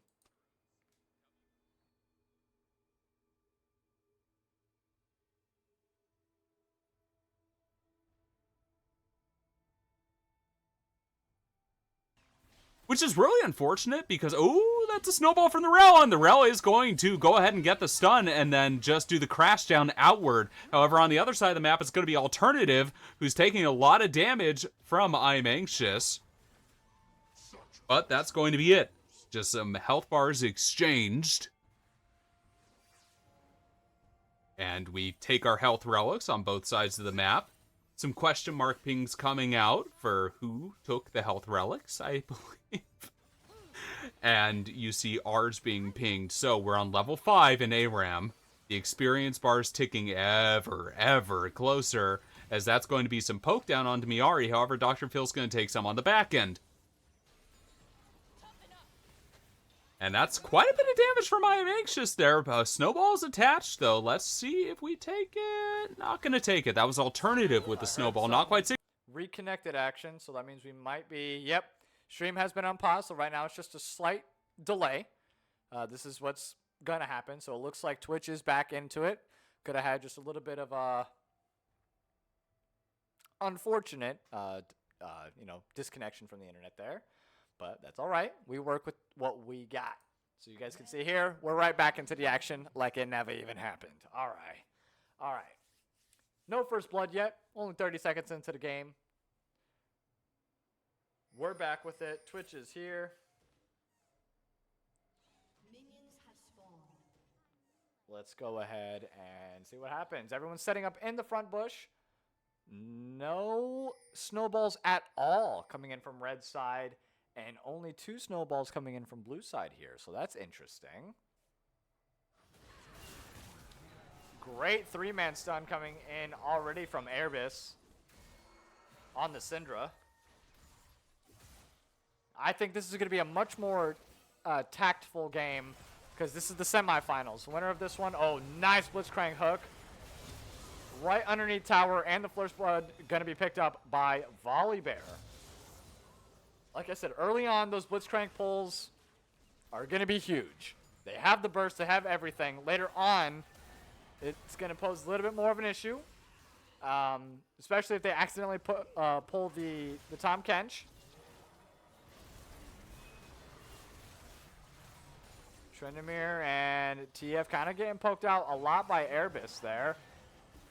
Nami has some sustain early on damage. You know, it's not able to be mitigated to the fullest degree because of items and whatnot, but still, some sustain is better than no sustain. Thought Callie was going to look for a pull. Tried to feign it a little bit. Took 2 tower shots. That's a lot of damage coming in from Airbus. Every single one of those QEs have been hitting and just causing havoc right now onto the TF's life. The poking early on from the blue side, definitely doing well here. Ooh, barely missing. Great snowball. TF does get taken down by the Syndra. Funneling these kills into the Syndra, into the harder carries are definitely what you're going to need starting off here on blue side.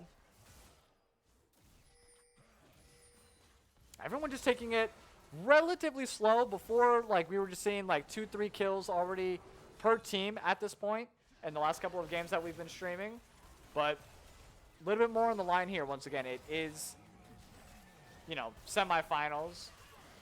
We're starting to get into the points territory and stuff like that. Almost getting some really good pulls, Callie, like barely missing those.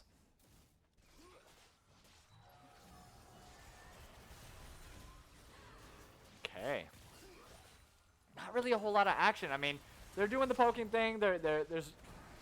All right, there we go. Nice engage. Forces the flash throw from the Syndra. The stun is going to go ahead and get picked off. Trendemir is going to E onto the backline as well. Furbo does get... Oh, I was going to say, hold on a little bit there. 2 kills now picked up by red side. And Noso, who is, by the way, a sub in Inosa is a sub in for one of the teammates who couldn't make it for this round. All right, Cobra Slayer has the ultimate, does have the Undying range available, pops it, is tanking that tower aggro. I don't know if they knew that or not. Might as well hit the tower while we're already there. Tier 1 already almost fallen. 4 minutes into this game already. Tier 1's almost taken down on the side of blue. Unicorns getting the heals, getting the shields, but no, it is not enough, and that is going to be 4 members taken down, but that's all right. The death timers are extremely low. They're not going to be able to push as hard as they were just getting pushed just a couple moments ago. Cobra Slayer already used the ultimate, not available. Has to be mindful of that. Can't get poking down too early. Oh, the Blitzcrank pull to go ahead and stop the bullet time. Only going to last about half a second there. No pun intended.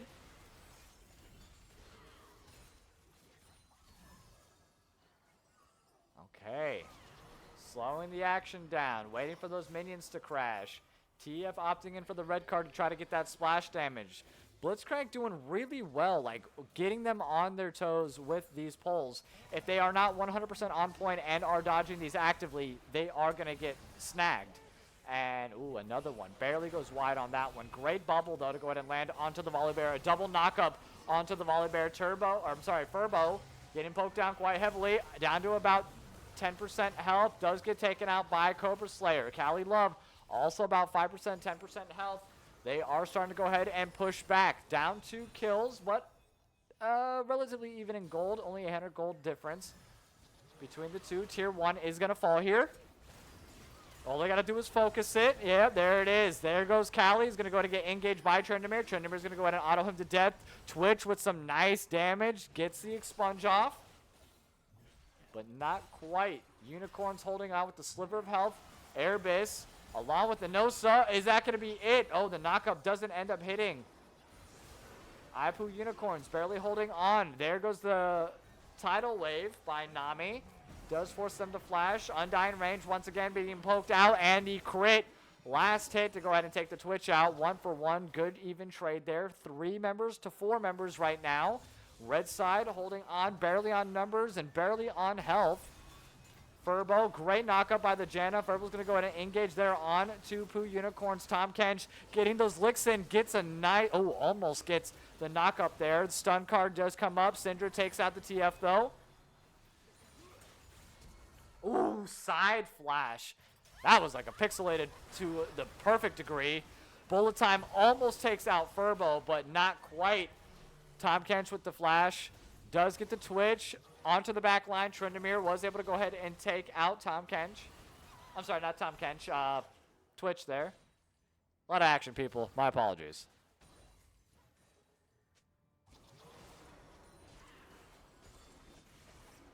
Okay. Tier 1 tower already down. 7 minutes into the game, they now have the lead in gold and in kills.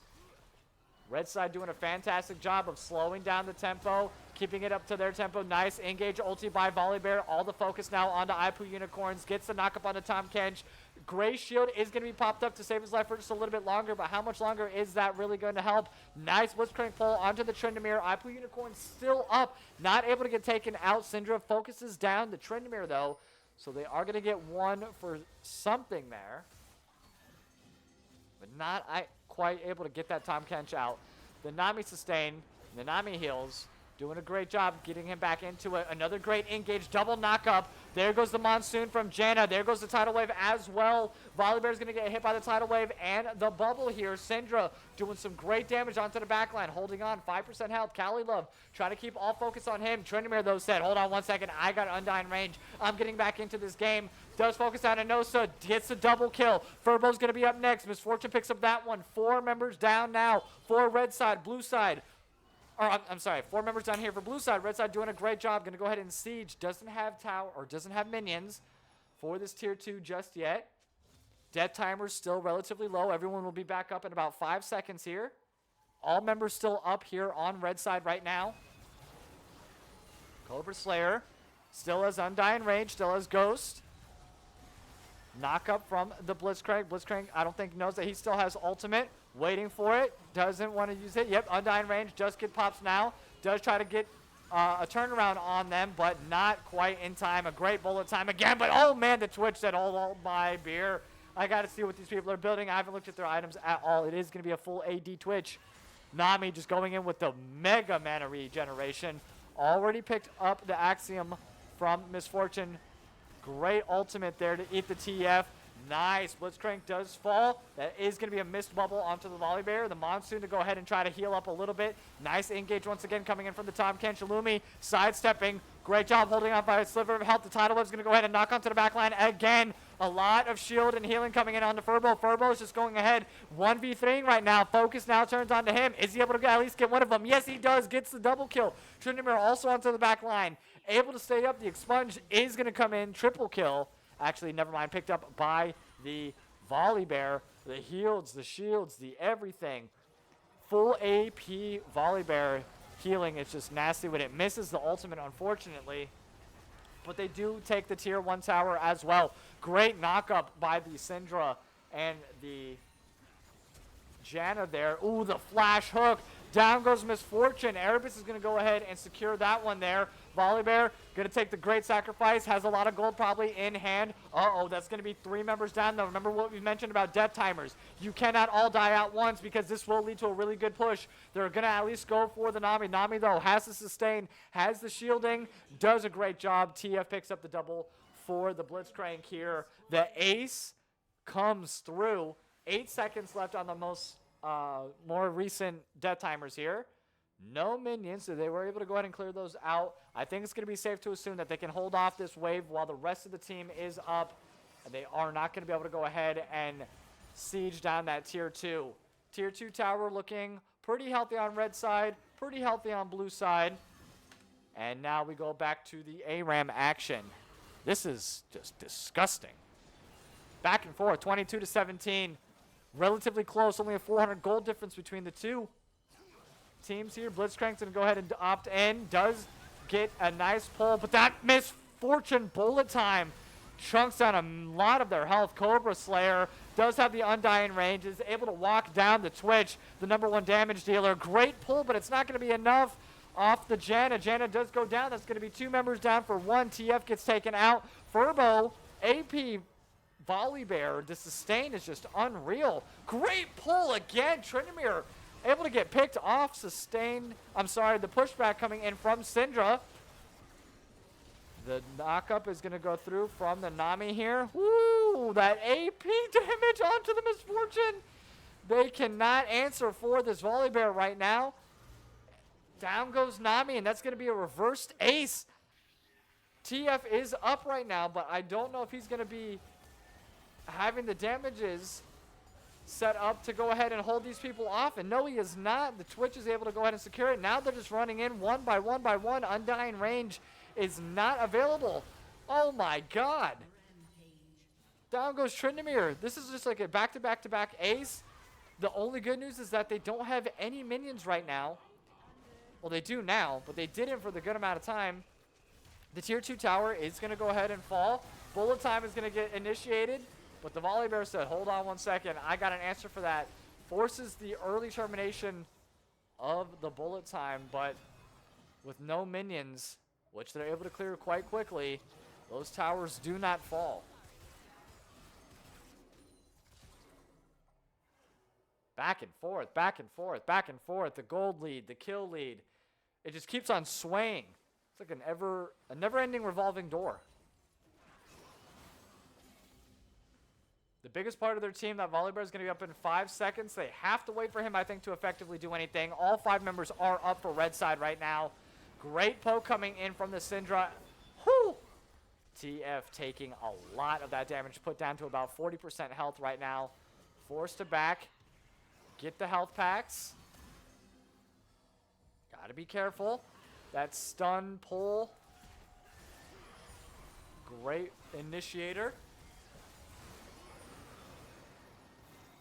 Tidal wave to try to stop the Volley Bear initiation.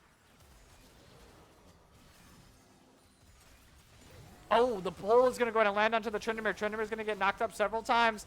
Does still have about 20% health. Held on to his undying range. And oh my god, down goes Misfortune. That Burst is too much. Twitch and Syndra flanking from the backside. Doesn't matter. The Undying Range is going to go ahead and try to focus and Nosa. No, it is not enough.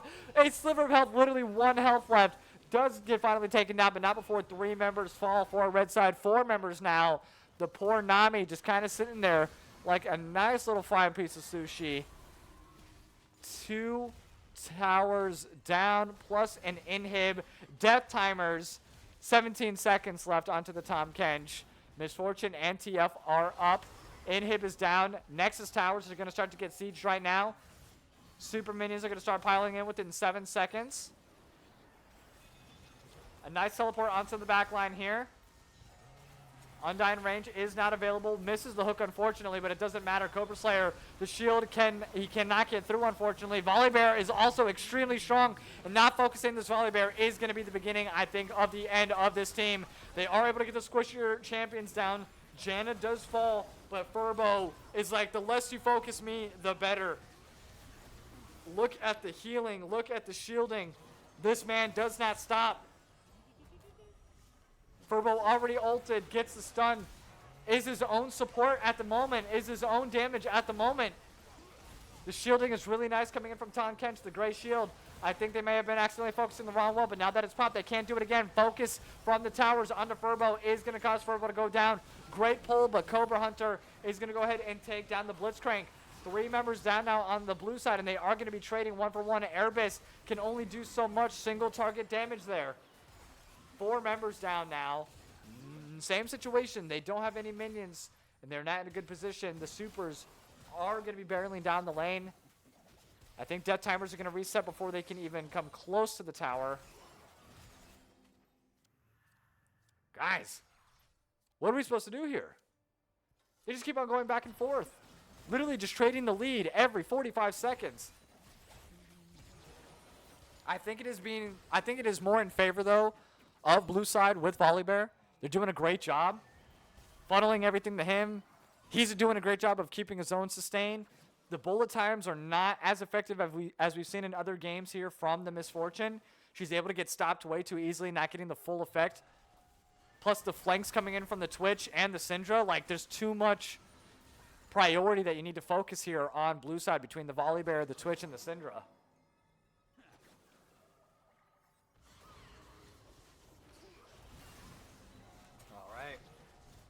Hook barely going to miss onto Illumi there.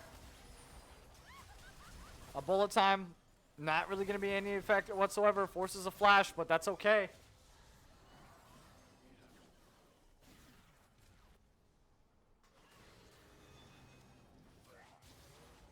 How does this end? Who's going to start it? We're getting towards the 16-minute mark. About 30-second death timers for both teams, so they gotta be changing. Oh my God, stepping up a little bit too close to the sun there. Icarus, Cobra Slayer, forced to pop the Undying Range. I know they're trying to do what they can on the Furbo, but Furbo is just too big, has too much sustain. It's too many shields. The Janna, the Volibear himself, forces the ultimate from Tahm Kench to protect the TF once again. Cobra Slayer takes the teleport onto the back line. Just not able to do anything though. 5v4 now. Supers are there. There goes the snowball's going to land. The knockup's going to go onto Poo Unicorns. Rat-a-tat-tat and the the Volibear onto the back line here. Stops the tower from hitting for just a couple seconds. And yeah, Airbase is going to go ahead and take down TF. TF is just getting slaughtered right now. Double kill not picked up. 3 members down for red side. 1 member down for blue side. Blitzcrank forced to flash. Another bullet time's going to get popped, but has to be prematurely stopped again, unfortunately. Oh, I think that's all she wrote. Blue side is going to win. Cobra Slayer.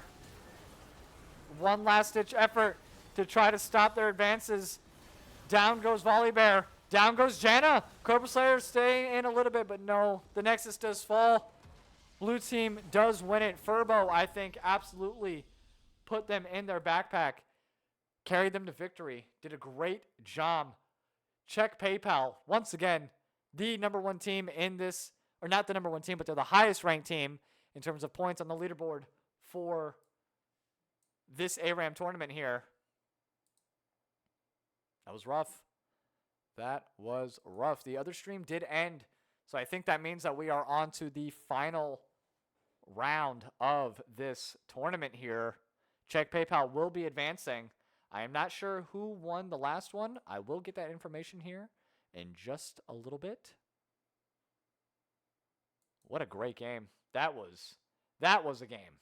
That was a game back and forth. But let me see what's going on here. Hold on one second. Just getting up the schedule real fast. But while you guys wait, you can watch me for a little bit. That's fine. I don't want you guys to sit here and stare at another screen. Give me just one quick moment. Let me figure out what the next thing is here that we're going to have to do. Oh, this is the final round. Winner of the loser's bracket, I believe, is what we're going to be going into right now. This will be a good one. I believe it's going to be Blue Ball Boys in this final round, if I'm not mistaken. Blue Ball Boys versus Dirty Pickles. Dirty Pickles, I think, is what we're about to see right now. But while we get set up for that real quick, I'm just going to go ahead. I apologize. I'm going to place you all. Just a slight be right back. I know it's your favorite screen. I know it's your favorite everything. But do not go anywhere. We will be right back with more action in just a little bit. I promise you.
All right, there we go. Like I said, relatively short little break here. I didn't want you guys to sit there. I know you guys like the music, and we'll have the music on in the background just like as a little like for you guys. I don't want it too loud, but we'll have it playing in the background.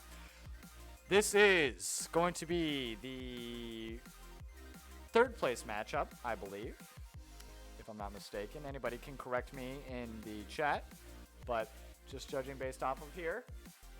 We just did the winners of the semifinals right here. So semifinals right here. And I believe we're in the losers round 4. And then we'll be the winner of losers bracket. We're either here or here. We're in one of these two. And then we'll be moving on to here. Exciting stuff. And hello. Oh, hold on one second. Let's get the man, the myth, the legend. Yeah, unmute me. Free me from this. You are unmuted, my friend. Everyone is live. Hey, what's up, everybody? Yeah, so we'll be doing losers round 4 here, aka number 5 that Rylionn has on his screen. It'll be Dirty Pickles versus Blue Ball Boys. The draft has been sent. So, just update y'all. Have you been invited to the lobby? Yes, sir. Okay. We are in here. Nice. Man, this has been some absolute bangers today. Have you watched all of them, or have you been privy to any of the matchups that have happened so far today? I have had them on in the background. I've been making sure everything's running smoothly, so I haven't got my full attention. But yeah, there's been some good games for sure. Absolutely. Absolute bangers. Who do you think's going to win it just based off of, like, who is at the final point now? Just give your best opinion. You mean between Blue Ball Boys and Dirty Pickles? Yeah. Oh, and then the winner overall of the people that are still in the tournament. Well, you could pull up the draft too on stream if you choose to. Yeah. If they could. Draft-wise, So this I is think- this is the draft right now for Dirty Pickles. yeah. Then you have the Blue Ball Boys draft below that. Yep, Blue Ball Boys draft. right here. Draft-wise, I think Dirty Pickles is slightly better draft. I still think that they have some decent frontline on Blue Ball Boys though. So I think they could maybe out-tank them, but it's going to be tough because if they go Lulu Cog or Dirty Pickles, that might be kind of difficult. But we shall see. And as for who will win the whole tournament, I have no idea, but check PayPal is in a good spot because for those of you that do not know how finals works, is in the winners bracket, they need to lose twice in order to be eliminated. So what happens is in finals, there will be one draft, and then if the loser manages to win the finals, or wins one round, then they actually swap drafts. So no matter what, the winners will get to play 2 drafts for that tournament, worst case scenario. So if there is a comp diff, they can literally just play the better comp in the next game if they lose it first. So just based off of statistics, check PayPal's in the best position. However, these 3 teams are incredibly good, so you will never know until the end. And there has been upsets where someone's managed to win with 2 different drafts in a row many times. So time will tell. Yes, sir, indeed. Well, if they're in a good position, I mean, they've won every single game leading up to this point right now. So, you know, I don't see that kind of faltering anytime soon. They seem to have really great synergy, great team communication, and they just know the timings of everything as well. So they're doing a fantastic job so far, and I don't think that it's going to end anytime soon. Yep, we shall see. 3 games maximum left, 2 games minimum. Bet. You guys, we got about an hour worth of action left here for you all. So not too shabby, not too shabby. Let's go ahead and see here whenever they're ready. We'll go ahead and get this pulled up. And yeah, we'll get them all started. And let me just switch it on over to the... Oh no, because if I do that, then they can't hear you no more. So I'll keep it on this screen for a little bit. It's fine. Whatever floats your boat. Yeah, we'll put the starting soon image up, but they'll still be able to hear both of us right now. So that is completely Okay. fine. That way we're not, you know, that way we can have the draft and everything in the background, just in case they decide to start it. But yeah, out of the 15 champions here, though, we'll go ahead and break it down for you guys. Dirty Pickles. They have the Nasus, the Nami, the Kled, the Lilia, the Evelyn, Olaf, Kog'Maw, Kennen, Nyla, Nautilus, Kha'Zix, Zillion, Thresh, Lulu, and Ashe. I already like that a lot, but we'll break that down in just a moment. And that is once again for Dirty Pickles. And for Blue Ball Boys, our 4th or 5th game that we've streamed for them today, they have they have Singed, Pike, Nunu, Sejuani, Yon, Melio, Kassadin, Jax, Pantheon, Riven, Shaco, Yi, Galio, Twisted Fate, and Cho'Gath. Some Wombo combos that are just sticking out to me off rip, and we'll start with Dirty Pickles this time because they're going to be on blue side. I really like the Nautilus, Ashe, and Lulu. Those 3 are the first 3 that stick out in my mind. I think that's a great front line. I think that's great caster support, and I think that's a great walk down ADC just in general. Great for kiting, for picking off, for anything. Tremendous one. Add some other combos that you want to that. If you want to add a Nyla to that, you can. A Zillion, I think, would be really good here. Just the constant damage, the AoE. And then, last but not least, adding the Kennen. You know, Nautilus, Ashe, Kennen, Zillion, maybe Olaf. I personally would throw Lulu in there, but Lulu, that would be my 5 if I was on the side of Dirty Pickles. And for Blue Ball Boys, Kassadin and Yi and Galio, those would be like probably my 3. Or if maybe instead of Kassadin, so definitely the Galio and the Yi. Those 2 I would definitely be picking up. Switch in whichever 3 you want between the Jax, because we saw how effective he was, the Yon, or the Sejuani. I would get rid of Kassadin. Kassadin win after level 16 maybe. but I guess we'll have to see. How about you, Tourney? What would you be going with on both sides here, just based off of what they have available to pick from?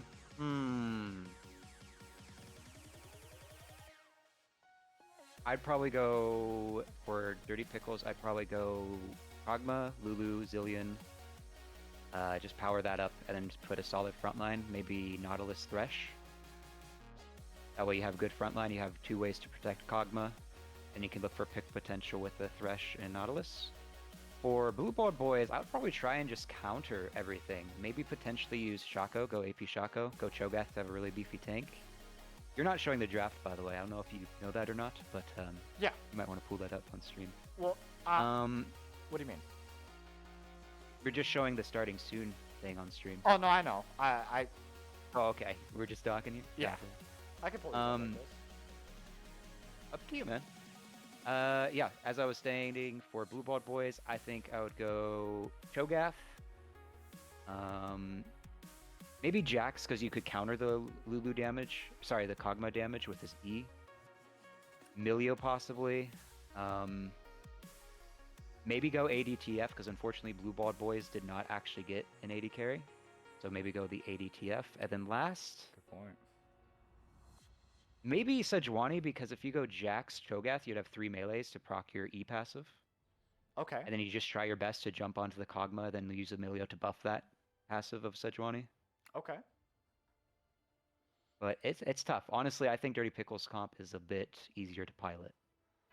Oh, are we already? Oh yeah, they've already selected. Interesting. All right. Do you want to continue solo casting? Do you want me to join you? Up to you. Whatever you feel comfortable with. If you would like to join, more than welcome. The more the merrier. I can never argue with that. Oh boy, am I excited. Okay. Well, how do you want to do this? Do you want to do play-by-play? Do you want to do color? Do you want me to do play-by-play? Do you want me to just sit here and silent and praise your amazing casting? You're the king, my friend. You tell me what you want. I've been analyzing. I've been color casting. Whichever one you want to do. If you want to do the action, if you want to talk about the items, we could switch off. Whoever just wants to talk and talk. I mean, I'll leave it up to you, though, because you're the one that's been doing it for 2 hours and 18 minutes, and I don't know what you prefer. Oh, I am fresh off the boat, man, so whatever you prefer doing. I like the Assuming you want play-by-play me. personally. That's You my want to do play-by-play? that's my personal favorite. I like all the action and whatnots. All right, that's fine by me. I'll do color.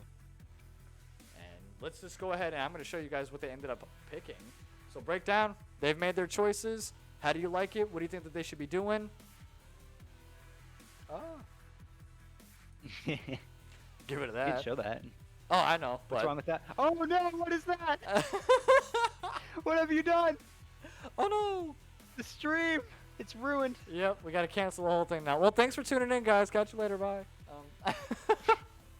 But Okay, I think I'm they not did listen to us, spectating. though, and they had the Lulu, the Ashe, the Kog'Maw, and I like the Olaf and the Thresh. I think that is a very well-rounded comp for Blue Ball Boys. Or, I'm sorry, that's Yeah, Dirty I mean, Pickles. That's Dirty Pickles. Correct. I think Lulu Kog'Maw is just, you kind of need to pick it. Lulu is incredibly good here, though, because you can buff the Olaf, you can buff the Ashe. I think that the Blue Ball Boys comp is really good because they have basically full engage and then Emilio to buff that engage. So if they manage to get on top of Kog'Maw or Ashe, they should be fine, and I think they'll be tanky enough to out-sustain the Olaf damage. So I really like both comps here. I don't know which one on paper I would actually prefer if I was in this scenario, though, because I think there's pros and cons to each. Absolutely. And the no range aspect, though, is one of the only thing that's making me hesitate on Blue Ball Boys. They're all melee, every single one of them. So they have to all either engage, and if they do, they have the unfortunate. They could be kited down, is what I'm saying. Like, very easily kited down. There's a lot of slows. Ashe has built-in slows. Kog'Maw has his E. Lulu has her Q. And the only person that's going to be able to effectively dodge all of that at once is probably Yon, and he only has one engage, though. You know, Jax, he can block the auto attacks, that's fine, but I don't know. If they don't all have their engages all at once, I just see them kind of falling one by one by one by one, and then just getting ran down.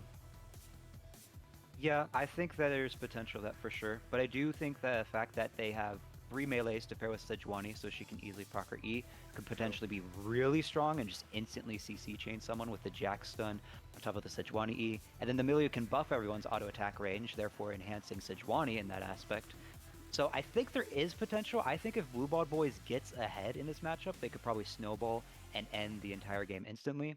However, if it's even, I do think Dirty Pickles will be able to snowball more easily. Absolutely.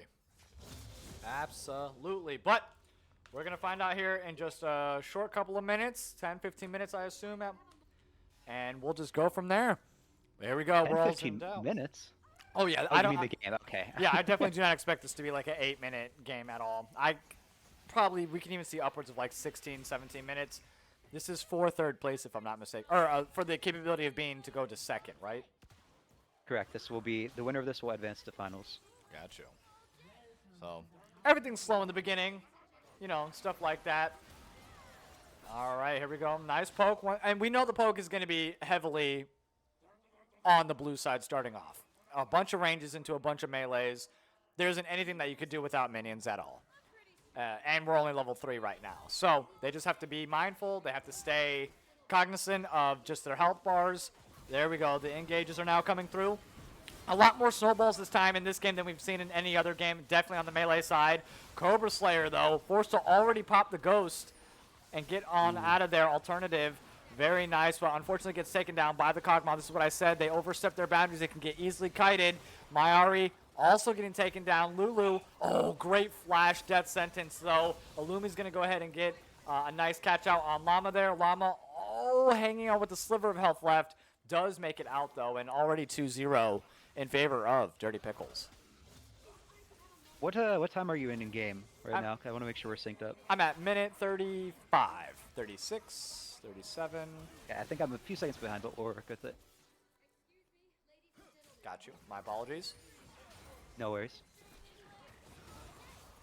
So Lulu has all the fairy charms.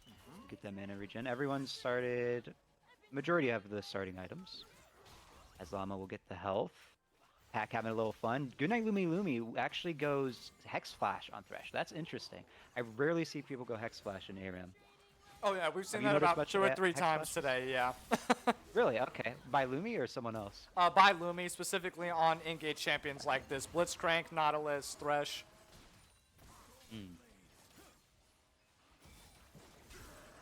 All right, my apologies. I just had to get a sip of soda there. All right, nice snowballs going onto the back line once again. Those melee champions doing very effective work right now for the Blue Ball Boys. Wiener booping, holding on a little bit there. Jack's getting extremely low, but like I said, those slows coming in from Ashe, just able to run down those champions between the Kog'Maw, the Ashe, the Lulu. They have a lot of slows, but a lot of great engage. Nice polymorph, though. Barely keeps Ashe alive, but Battle Girl Cindy doing exactly what she needs to do. Yon, going to go ahead and hop onto the back line again there. Mayari just trying to play back and forth effectively with the Pantheon. Barely getting in there, does get taken down. Everyone is just like literally barely hanging on. This could be a really big pickup there. Oh, the nice polymorph once again to hold on. And Battle Girl Cindy, so far, in my opinion, MVP right now for Blue Side. Dirty Pickles. They just have that range capability. They have all these slows, but they're playing really well around them so far. Only a 600 gold difference between these two, even though there's a 4 death difference between the two teams. Yeah, really tilting for Blue Ball Boys to get in that scenario where everyone's so low and they just barely get on, and then you're like, oh, I'm going to kill the Lulu, and then gets polymorphed. But we also have an AP Kog'Maw completing Malignance. The ults are going to come in, and on top of this, I always thought Kog'Maw would go on hit, because you have Lulu, why wouldn't you? But apparently they think that the Ashe and Olaf is enough to buff, and they'll go AP Cog. Huh, interesting. Okay. AP Cog, I mean, playing from afar, dropping those barrages, can't really complain or argue with that. You know, they have to be mindful. Another great death sentence, but the Pantheon ulti onto the back line. Oh, there we go. Now this is that melee combo that you were mentioning. If they can play it smart, they can go ahead and all engage at once. They can be really effective. 2 members down now for Dirty Pickles, Olaf and Lulu. And Lulu's been, I think, one of the bigger staples of this team comp on keeping them alive. Oh, another great hook. Sorry about that. Hold on one second here. A great hook to go ahead and start the engage there for Dirty Pickles. And there's the barrages as well. Forces the flash there from Pack. Alternative is going to be next. Another flash hook again. Jeez. Illumi, I mean, the supports are doing what they need to be doing. Supporting to the fullest extent of that word. Viari also completed Hubris, but he's a little behind as the fight continues again. Yes, indeed. Blue side's going to go ahead. Yeah, they're getting their death timers pulled up, but they're still relatively low. 15, 16 seconds on most of them. They are going to be able to push and get some damage off, but I don't think that they're going to be able to actually get the tier 1 tower. Snowball lands on Cindy. Oh, and does actually go in underneath the tower. They can clear this wave pretty easily with the barrages, and Boopin takes one tower shot that I don't think he really wanted to, but shielding kind of helped out a little bit. The kills completed on the Lulu to prevent that CC on top of the carries. Probably the Jack stun as well as the Sejuani stun. Good pick up there. 3 Fairy Charms left, so could still build support items as Hook lands. Oh my god, Pack. Like you said, the extra range definitely is effective, and I think this is exactly what they needed, if anything. Like, that was the perfect support for them for the lack of range that they have. But the Ashe, though, is just doing work onto the back line. Just really good Gatling guns. Has the lethal tempo stacks that just keep on procting, and she is just more than effective. Great enchanted arrow. Gets the kill off on Emilio. Whew.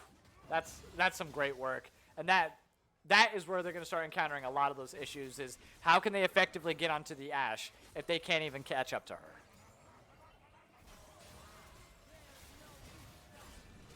Underneath tower, Young goes ahead, misses the ultimate, unfortunately. Illumi is going to go ahead and try to get them off with the Flay. Nice work. Cobra Slayer is forced to go ahead and back off as well. Oh my god, I mean, Cobra can only do so much, and because they already used pretty much all their abilities, all their everything in the last team fight, this next team fight is definitely going to be in favor. They have all of their minions going on to the tier 1 tower as well. Mayari, a little bit too deep there, unfortunately. 2 members down now, 3 members down here for the Blue Ball boys. Llama is going to be able to get out of there, but I don't think Cobra Slayer actually cares at all. He's going to go in and run him down, and that's going to be an ace picked up here by Dirty Pickles. Yeah, well played by them. I think that Blue Ball Boys really needs to rush Serpent Swing and Healing Reduction here to counter all the shields from the Thresh Lantern, from the Thresh Locket, from the Lulu herself.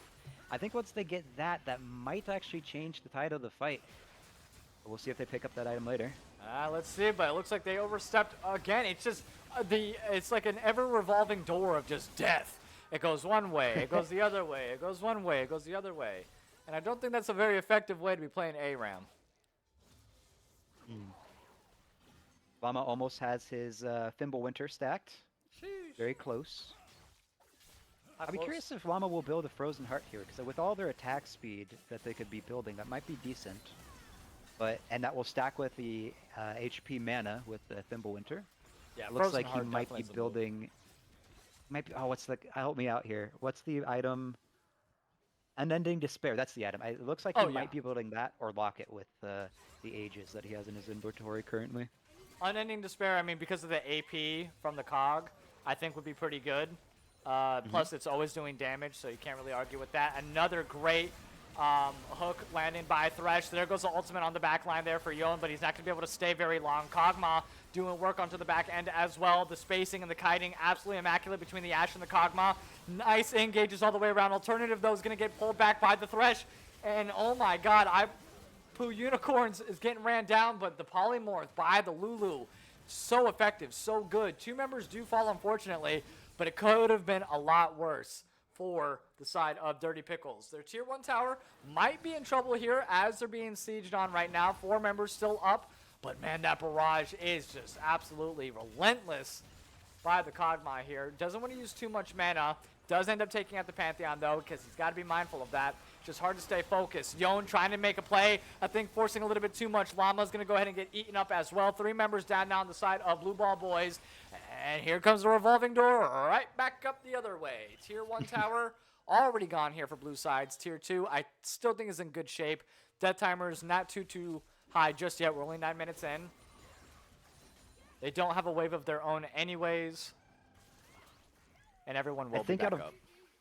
I think out of all the times they died, that was ideal for Blue Ball Boys, because like you said, they didn't really get much from that on the side of Dirty Pickles.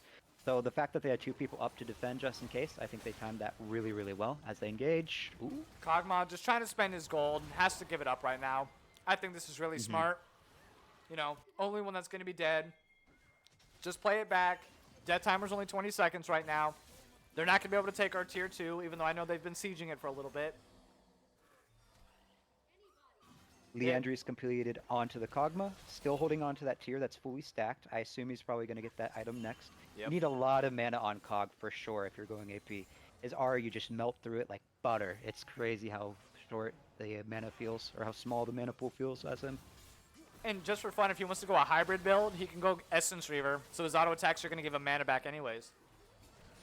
That would be interesting. I haven't seen that myself, but yeah, he could do that for sure. I don't think he will, but he could. Unending Despair completed onto Llama on the Sejuani. 4 stacks of Hubris for the Pantheon, aka Miari. Okay, there goes the ultimate from Sejuani to go ahead and lock down a couple members of Pickles here. Ash is doing a great job once again. The kiting, the spacing, the absolute barrage. You hear all that damage being absorbed by the Pantheon. Absolutely effective. The Yone, though, is going to go ahead and ulti onto the back line. Gets Ash out of the way. 3 members down. I'm sorry, 3 members still up here for Dirty Pickles. And it's the ones that you want. Kog'Maw trying to get the barrage onto the Pantheon and get him out of the fight. Holding on literally 1 health left. Ipu Unicorn's not safe underneath his own tower. Yone able to get onto the back line as well. The passive, unfortunately, not going to be able to take out the Pantheon here. And it is going to be a 3-4-3 overall in this fight. Once again, not any one team having that much of an advantage. There is a 9-kill difference, but only a 400 gold difference between these 2 teams. Put that into perspective. It's 300 gold per kill, and there's only 400 gold difference between these 2 teams right now. The funniest part about this all is if you open up the scoreboard, the one person that has the bounty is the support Lulu. That's the only person in a bounty with a game, in the game with a bounty. Well, not no more. That just got eaten up. Yep, 200 gold in their pockets. 21 or 23 out of the 31 KP is pretty good. Nice ultimate from Pantheon and Mayari, but Mayari is just taking a lot of damage. Definitely not tanky at all. Nice takedown. Cox's going to go ahead and get that one. Sacrifices himself, though. Olaf is down. Llama's going to go ahead and tank those tower shots while he's setting up the rest of his team. Great ultimate for the lockdown, of course, in the follow from everybody. Only 1 member left, Ipu Unicorns. Ipu is going to be able to... No, I thought they were going to go ahead and get water. Oh, or yep, Boopin's out of there. Llama... Ooh, One nice too many tower shots. Emilio Again, just, good death timers by Blue Ball Boys, though. They're consistent with that. They are consistent with that for the... How is Pac still alive right now? What is happening? There we go. I have no idea. I was like, what the hell's I going was on trying to figure here? that out myself, but... Almost got that Pac's tier gone 2 now. tower.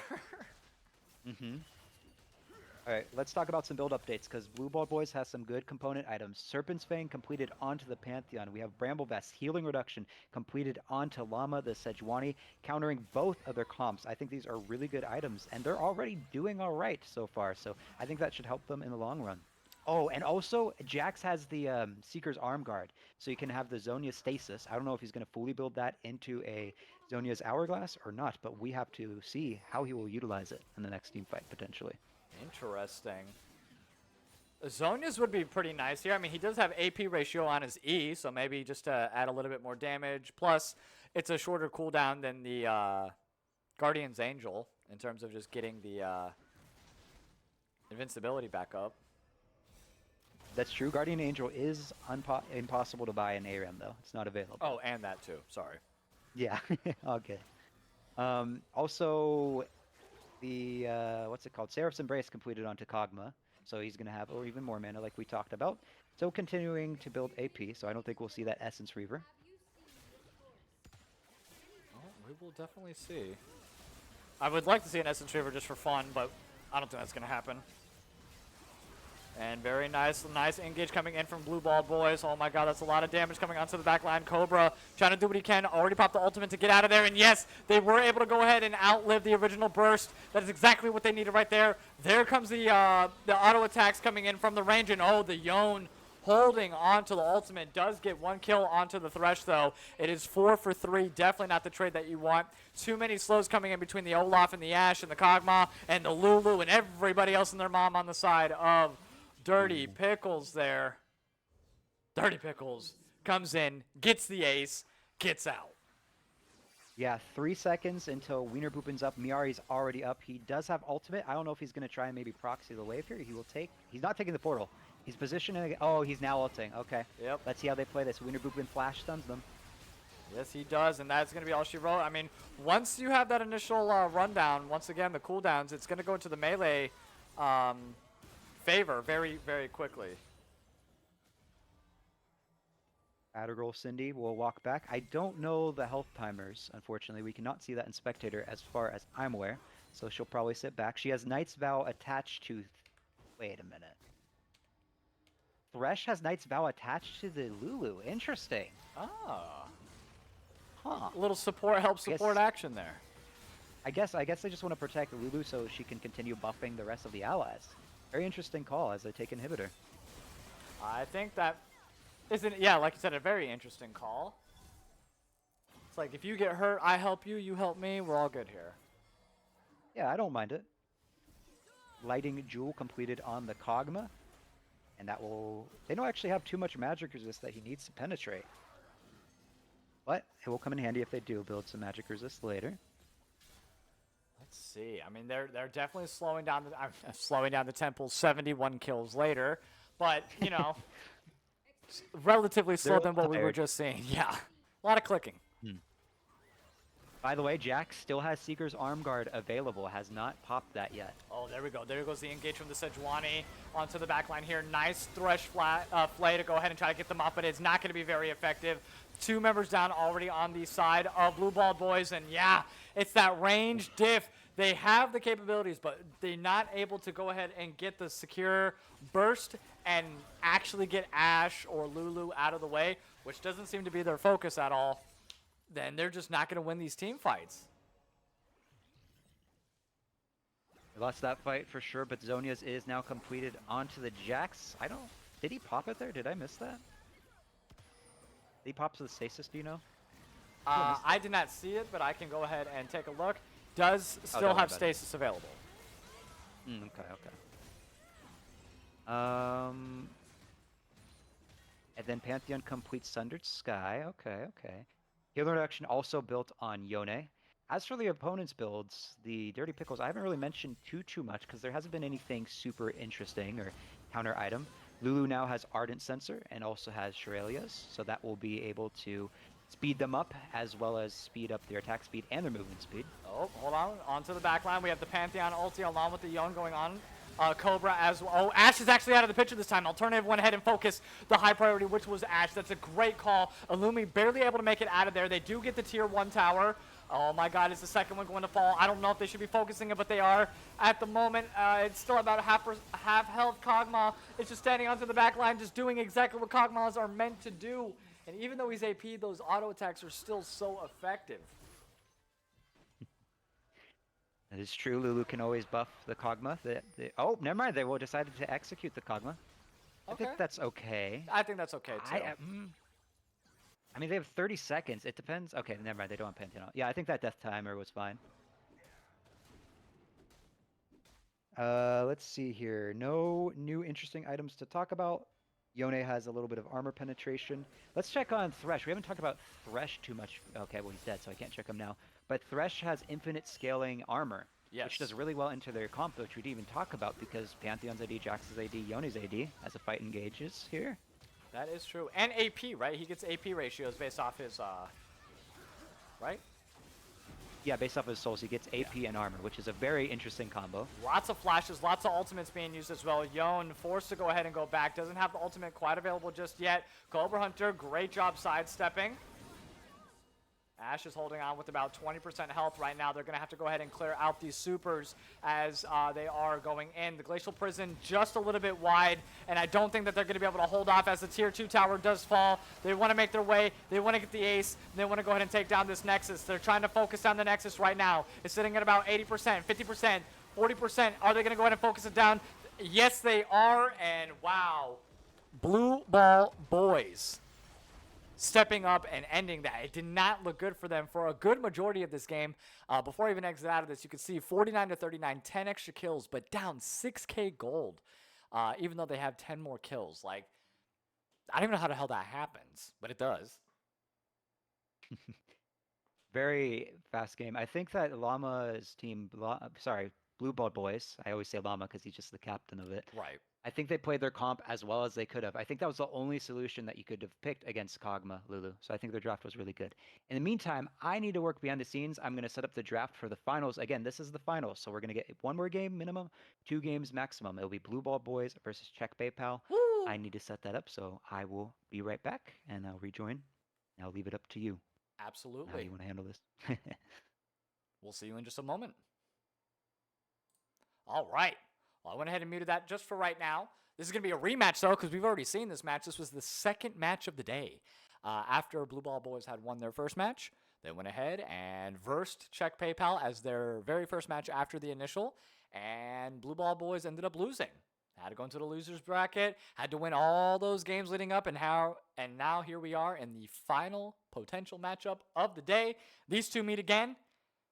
Blue Ball Boys versus Czech PayPal. I'm going to go ahead, I'm going to play some music, and I'm going to just grab a drink real quick, so give me just a couple moments, and we will be right back with all of the action. Do not go anywhere. Once again, be right back.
Alrighty. Hello, hello, all of you wonderful, wonderful people.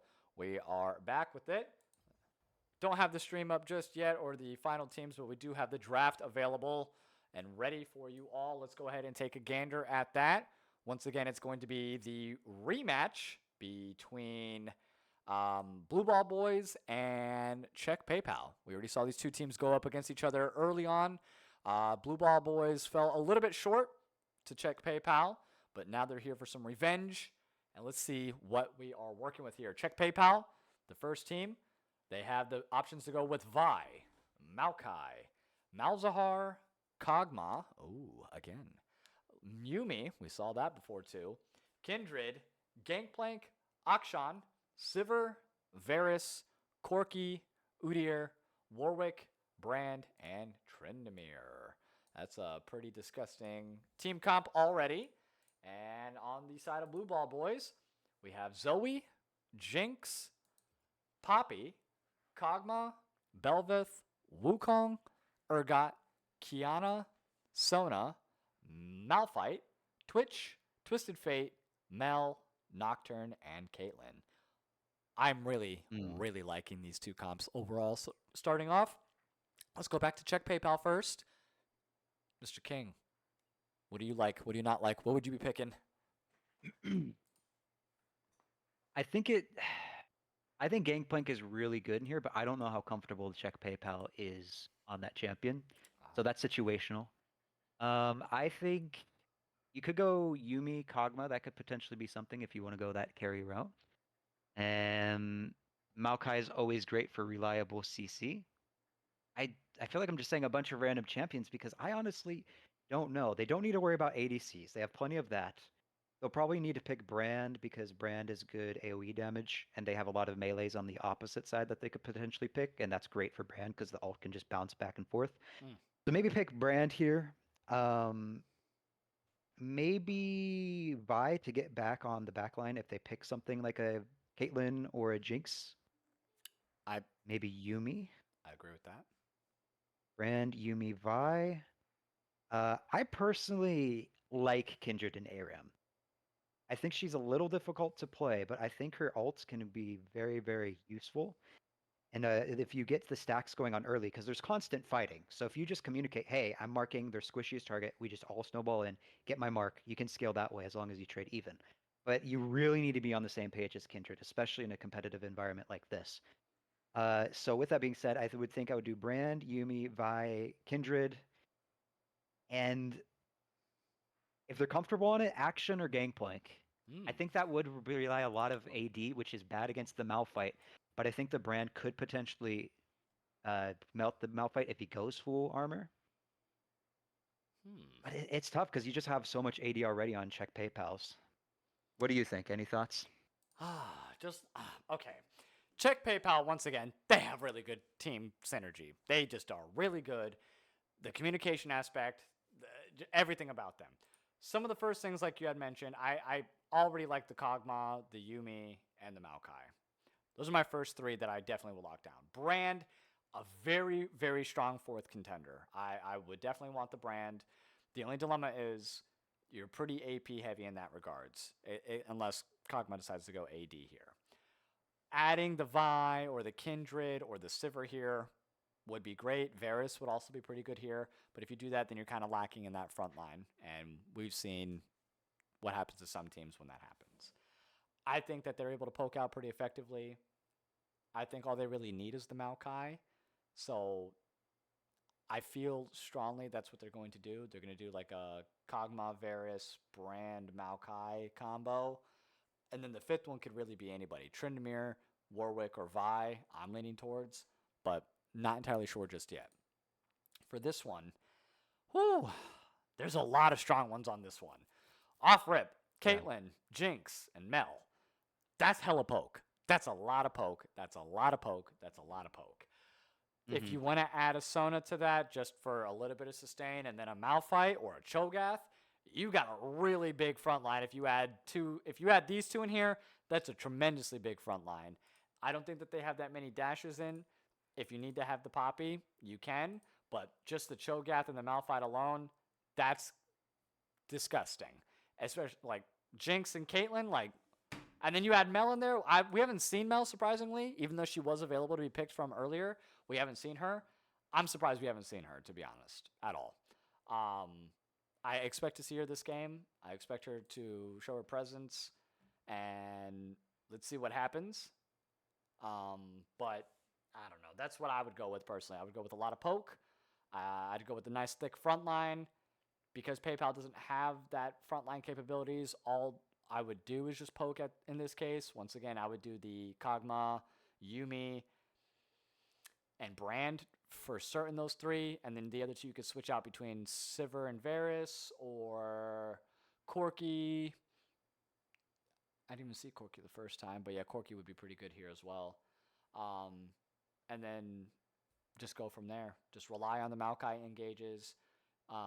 Rely on the healings and the shielding from Yumi. Try to poke out as much as possible.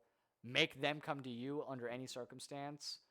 But if they go with the Malphite, you don't want him to come to you at all. Agreed. I believe also out of our Hwei played Mel, I think. And I know that I Am Anxious. I'm not sure if you spectated their games, but I think I Am Anxious on Quifa's always also played Mel. It's been a little bit, but not too much. But again, it's random. Gotcha. We don't have a lot of time because we're in Champions. Actually, we have the 3-minute spectator delay. Correct. But yeah, I'll talk about Blue Ball Boys comp. I agree with you. I think Malphite is really good here because they also have a lot of AD on check PayPal. Chances are they're probably going to have at least 3 AD champions on the side of check PayPal. So I think I would go Malphite, Cho'Gath, Jinx, and I don't really like Sona. I feel like she's nerfed a little too much in ARAM, but you need, I think, some kind of support to protect Jinx and give a little bit of healing. Or you could do something really crazy and just go for an all-in engage comp where you could go Nocturne TF and then ult onto the same target because you can see people with TF ult and make everything invisible for the enemy team. Very Get true. Twitch, go invis and stealth, and then just have a Malphite surprise them whenever everything's dark by Nocturne. So they could go for a crazy ultimate combo and have Twitch just be the hyper carry for that. And if they really want to try to protect Twitch, go Poppy. Although they don't have too many dashes, so I don't think Poppy is crucial here. True. But I definitely think Poppy could potentially hard counter them if they decide to go for a type of a comp with Vi, with Warwick, with Tryndamere. Gotcha. No, I think we're pretty much on a very similar page in terms of I what agree. these two have at their disposal and what more than likely that they're going to go. They tried. Someone just got out. I'm not sure what happened there. They said one of their clients. Someone bugged was still out. in the lobby, apparently. It was typed in chat. Gotcha. There's no way that the client has any flaws. I totally didn't have any issues inviting 90% of my friends list today. Agreed. Agreed. Oh, it happened again. Okay. Well, that's always fun. So it looks like we're gonna have to remake the lobby just real quick here.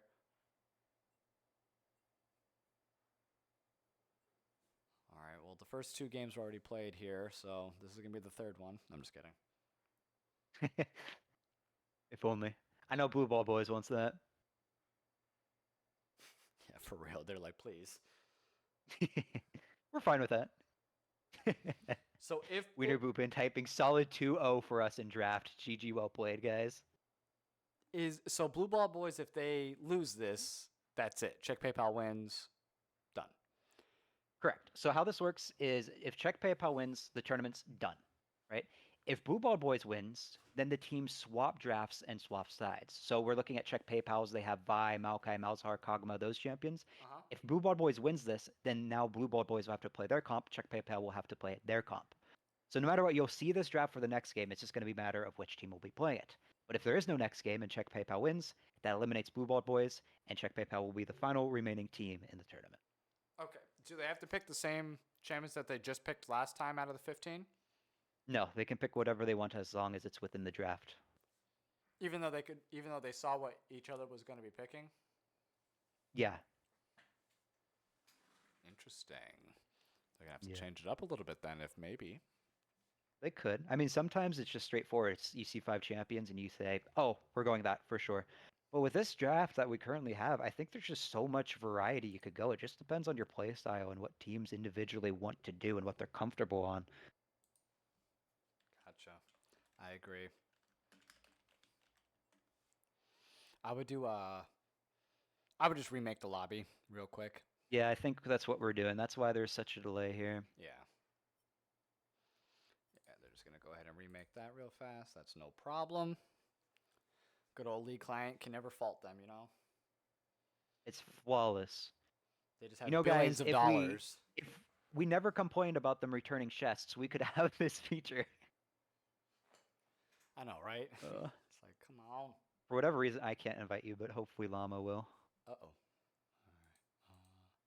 The lobby's also open. You can just search my name in the custom thing if you know how to do that. Gotcha, yeah, I can do that. Join custom. Tournament King. There we go. Join. There I we didn't really go. check my volume on stream. Are we pretty even? Or am I like substantially louder or quieter than you? Let's Are we find out. pretty even? Or am I like substantially louder or quieter than you? I think I'm slightly louder than you. You might want to let's turn find out. yourself up slightly. Or am I like substantially louder? or Ah, quieter that's than all you? right. I mean, yeah, I can think turn I'm myself slightly up. louder. I will turn myself up a little bit. That's never an issue. All right. There we go. I'll just talk a little bit louder or a little bit more clear. Sounds good to me, though, on your end. I think it's better now. Ooh, sheesh. All Excuse me. right, so you're in here, Boopin. Who are we missing? Boopin Pack. Yes. No, Pack's in here. I think they just joined whenever I said that. Oh. Now it's just Boopin. taking bets if he's gonna bug out or what? Says Cali Love, which is the Check PayPal team. Well, in I the wonder what they're meantime, betting. Check out all the Tournament Kings socials as well. Got a YouTube channel. Okay. Got the Twitch account, so if you haven't already followed, drop a follow. ARAM Trapper, thank you for the party raid here earlier. Much appreciated, Papa. And yeah, Read. check us out on all the socials. Mine as well, twitch.tv/Rylionn. Same thing for my Twitter. I think that's official Rylionn, but whatever. It is official, Rylionn. That is okay. Should be good to go.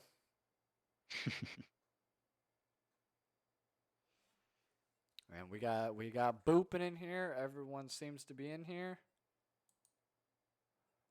Love that.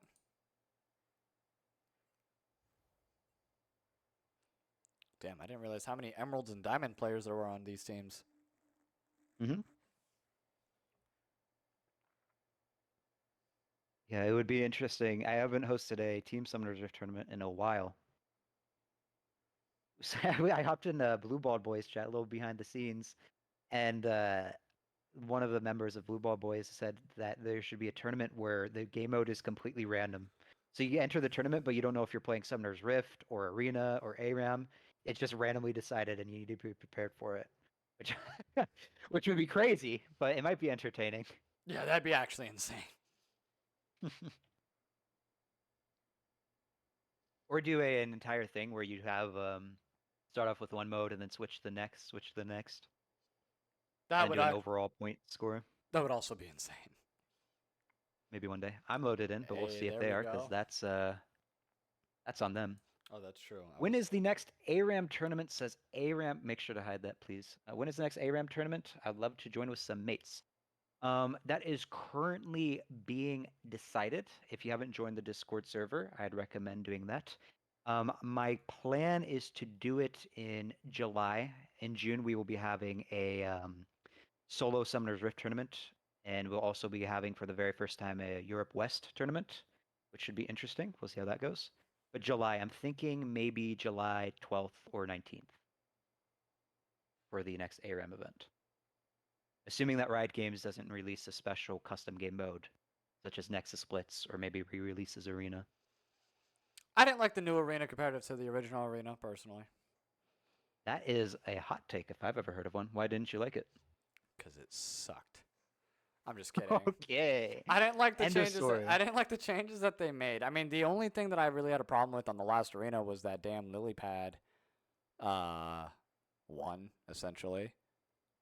Mm-hmm. Like that's the only thing I didn't like. But I don't like the knockdown stuff, like the pillars that you can knock down and stuff. I Yeah. didn't like that. Mm. I don't know. I felt like the other mode was a lot longer. Like it was here for a lot longer because people liked it a lot more. And I felt like they didn't keep this one around long enough because it just wasn't as good.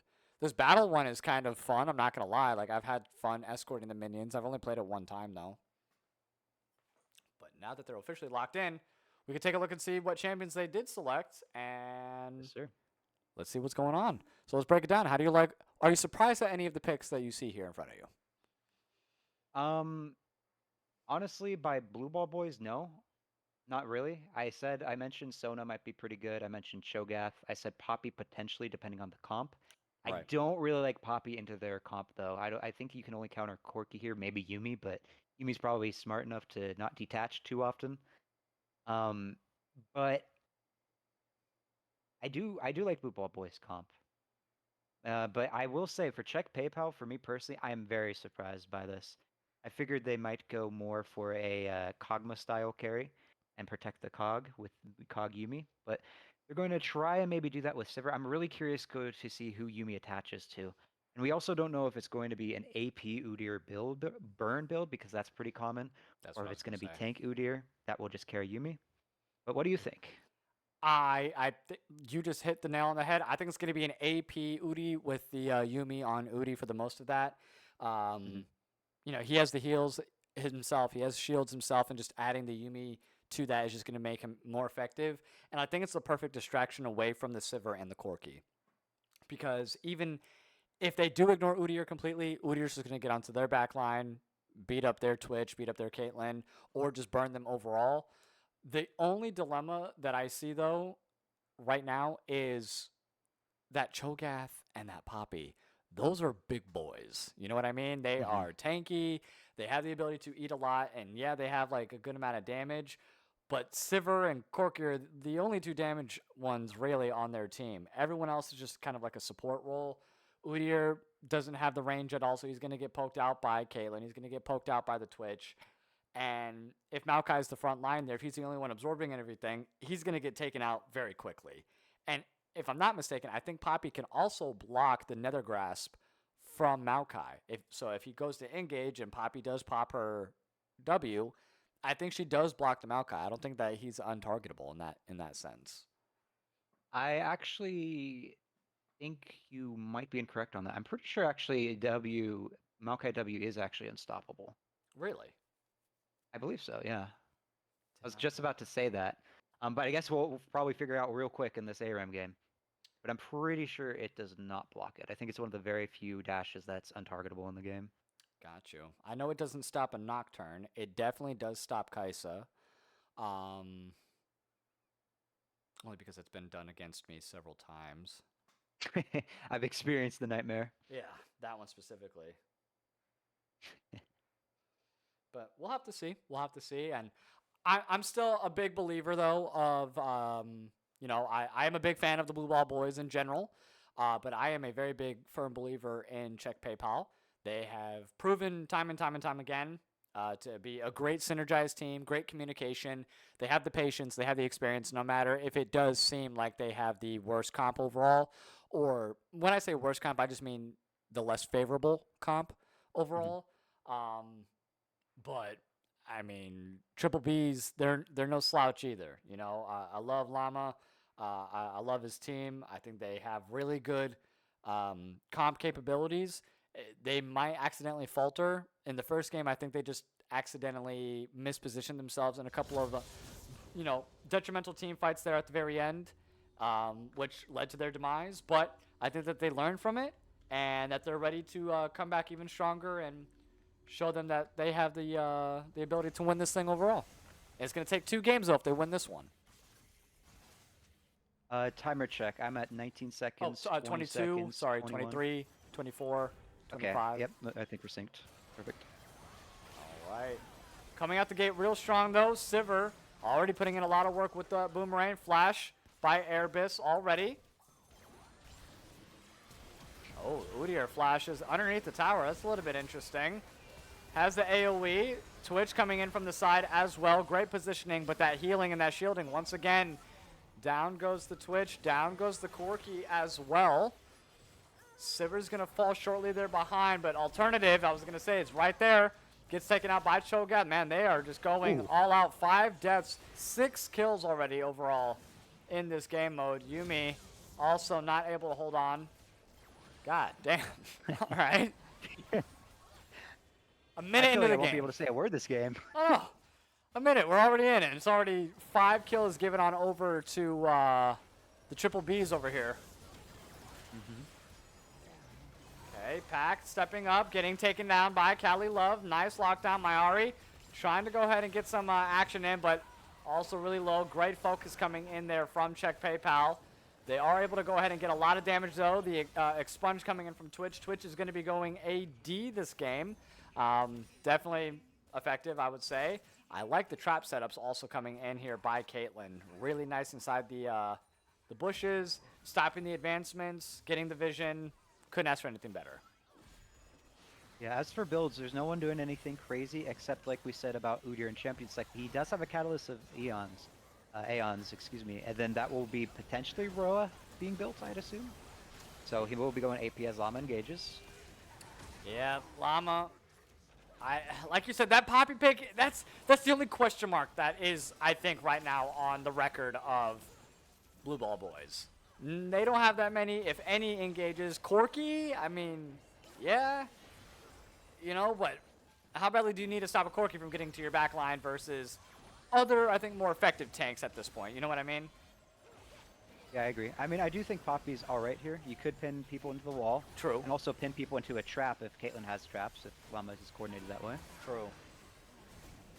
And that Sivir is putting in a lot of work, though, onto the back line, and the Yuumi is doing a great job of keeping her alive. The shields, the heals, the everything.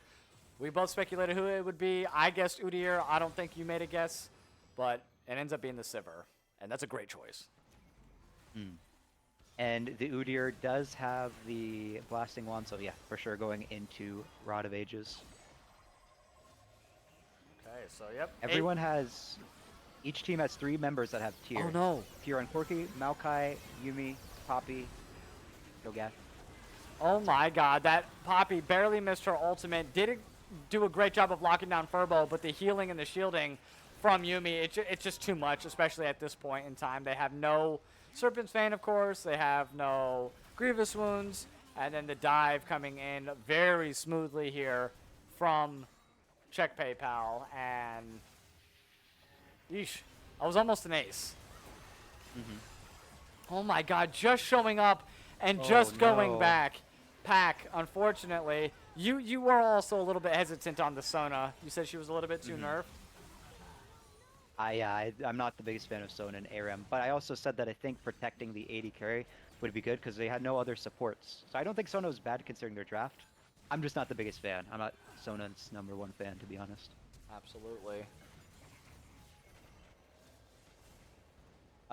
Also, Serpent's Fang first item completed on a Caitlyn, so it looks like they might be going for lethality build, or maybe they're just trying to counter the Yuumi shields. Yeah. I think the Yuumi shield. I think maybe both. I think they're going to be going in for the lethality, but doing that just to try to counteract all the shields that they do have at their disposal.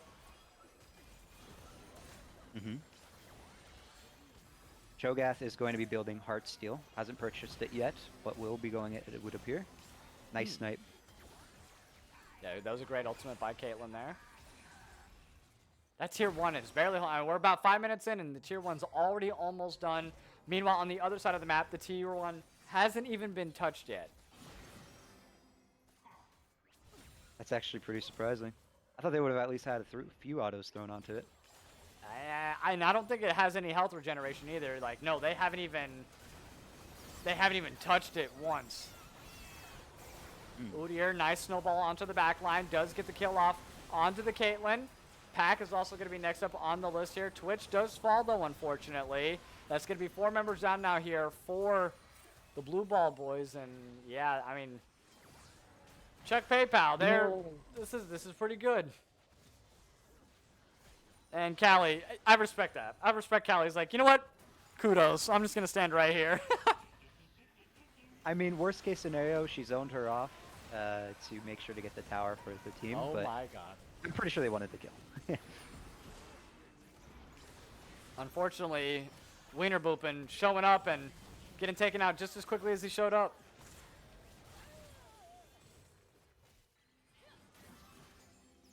All right. Well, that was a nice little reverse ace. Sorry. Yeah, well, the Maokai is up so he can protect. I don't think Llama and the rest of the BBB crew will have much time to do this.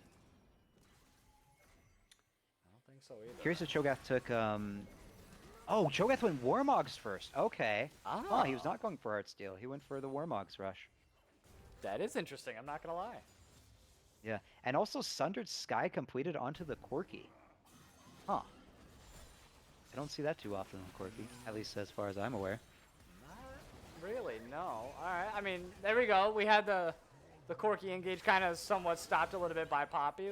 Not the worst, not the best, you know. On the side of Blue Ball Boys, Caitlyn has Serpent's Fang, like I previously stated, but now the Sona has Oblivion Orb. Okay. So they have healing reduction built into their kit. Yep. Cannot argue with that in the least bit. 3-man knockup there by Cho'Gath. We did have a snowball engage as well.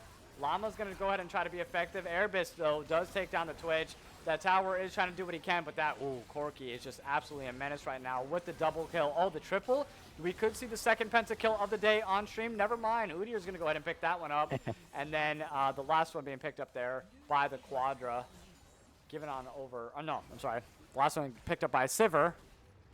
That tier 2 is going to be falling as well. 7 minutes in. This is one of the quickest ones that we've actually seen the tier 2 fall in.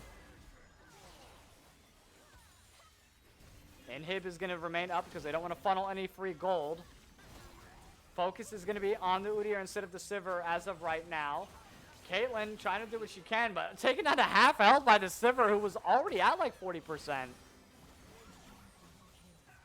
Good little double kill picked up there by the Caitlyn. Alternative was able to get some kills, but they are not in a good spot right now. Tier 1 and Tier 2 both taken down, and they've only had like 5% of their tower in return damage on. So they still have a long way to go before this is even close to even.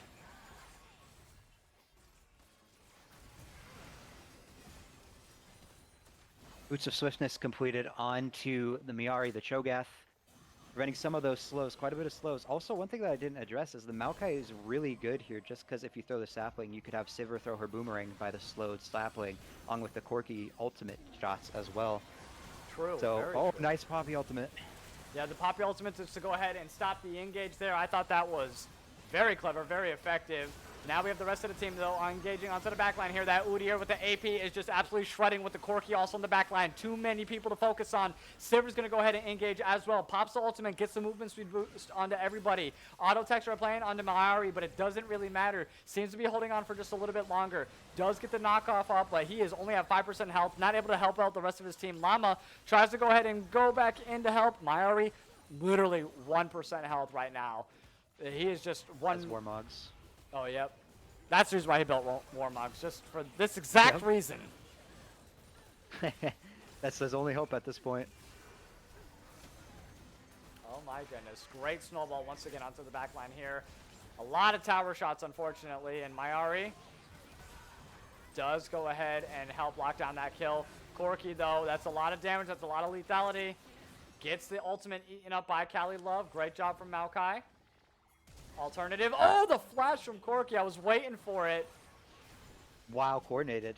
Wow, coordinated. I think they both flashed, actually. Did, yeah.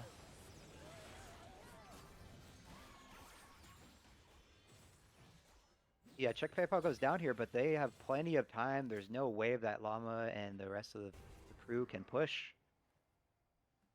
No. I don't know. It's just such a tough position for Blue Ball boys right now.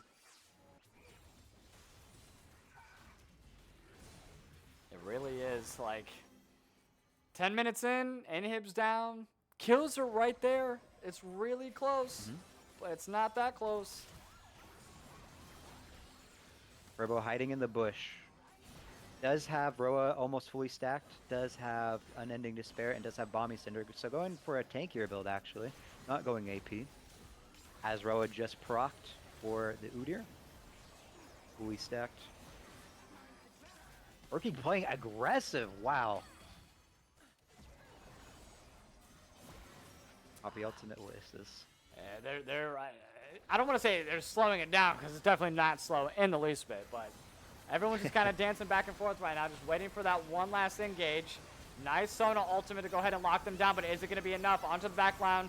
Llama's going to go ahead and get onto the back, and is it going to? No, he is taken down very quickly here. They're just so overwhelmingly strong. Brute force between the Corki and the Sivir, and that is going to be a clear 3, 4, 5 members down. I think that's all she wrote. Wow. The supers are already at the Nexus as well. Didn't even get a tier 1 tower, unfortunately. But 34 kills in. They did what they could. They tried to hold them back, but check PayPal in the rematch, not able to get their revenge from the first game. And that will wrap it up. That is the entire tournament. Check PayPal has given Blue Ball Boys their final life. They have now been eliminated, which leaves Check PayPal final standing team.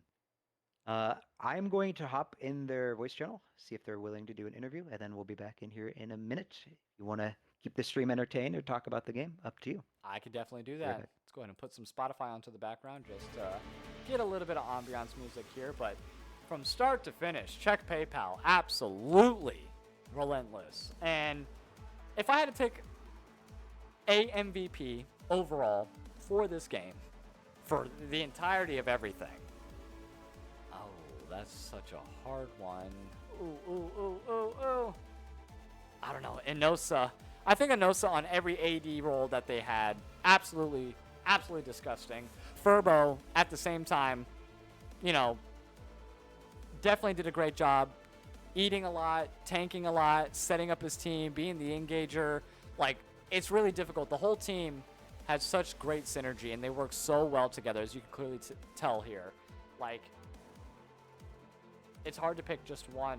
And getting the Yuumi back-to-back games, very effective. Even if you have the Grievous Wounds, even if you have the Serpent's Fang, those shields and those heals are just way too effective. And it is what it is at this point. You know, Inosa just knows exactly how to kite, knows exactly the priority targets, knows exactly how to be the most effective that they can be in such a tight little area. You know what I mean? And they just played extremely well. So my personal MVP vote is going to be going to Inosa. And I don't know, Airbus was just also gross. I mean, look at that, 32,000 damage, 13 and 8, every single game, absolutely unrelenting. Like, everyone's MVP for certain in that team, but it is something. We are going to do a winner's interview now with Erebus. I'm going to move him in. Would you mind putting up your Discord, the voice channel that we're currently in, and showing it? Cool. Click on the voice channel we're in. Yeah. It should pop up perfect, just like that. All right, here we go. Moving Erebus. Erebus! Hey! Congratulations. I'm happy to have you here for this winner's interview, the captain of Czech PayPal.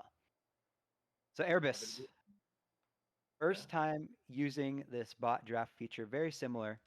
How do you feel like the bot draft feature went in your favor? Did you feel like the comps were good? Do you feel like the comps were bad, but you guys are just better and managed to outplay it? What do you think about it? I think, yeah, I like the bot. It works well. I think most of the games we got like a pretty decent comp. Um, but I think no matter what the bot had, I think the good guys always win. So Dang, okay. By Can- good guys, you can- mean can like you- the yeah, I respectful was gonna say, guys, can or, you elaborate or on the the good guys? better team? just What do you like mean good guys? people, I don't know, like the good guys. You know the good guys, right? I know the movie Bad Guys by DreamWorks. I don't think Oh you're yeah, talking about that though. So let's pretty move much the on to opposite. yeah, Okay, yeah. let's move on to the next question here. So in the drafts, what's in the final game, did you guys talk at all about what you would have picked if you ended up losing that game, or were you guys fully confident with that draft and you didn't even talk about the second game? Yeah, we didn't really talk about the second game. Okay.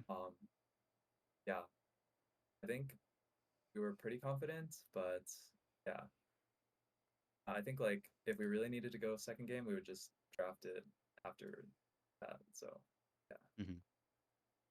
Understandable.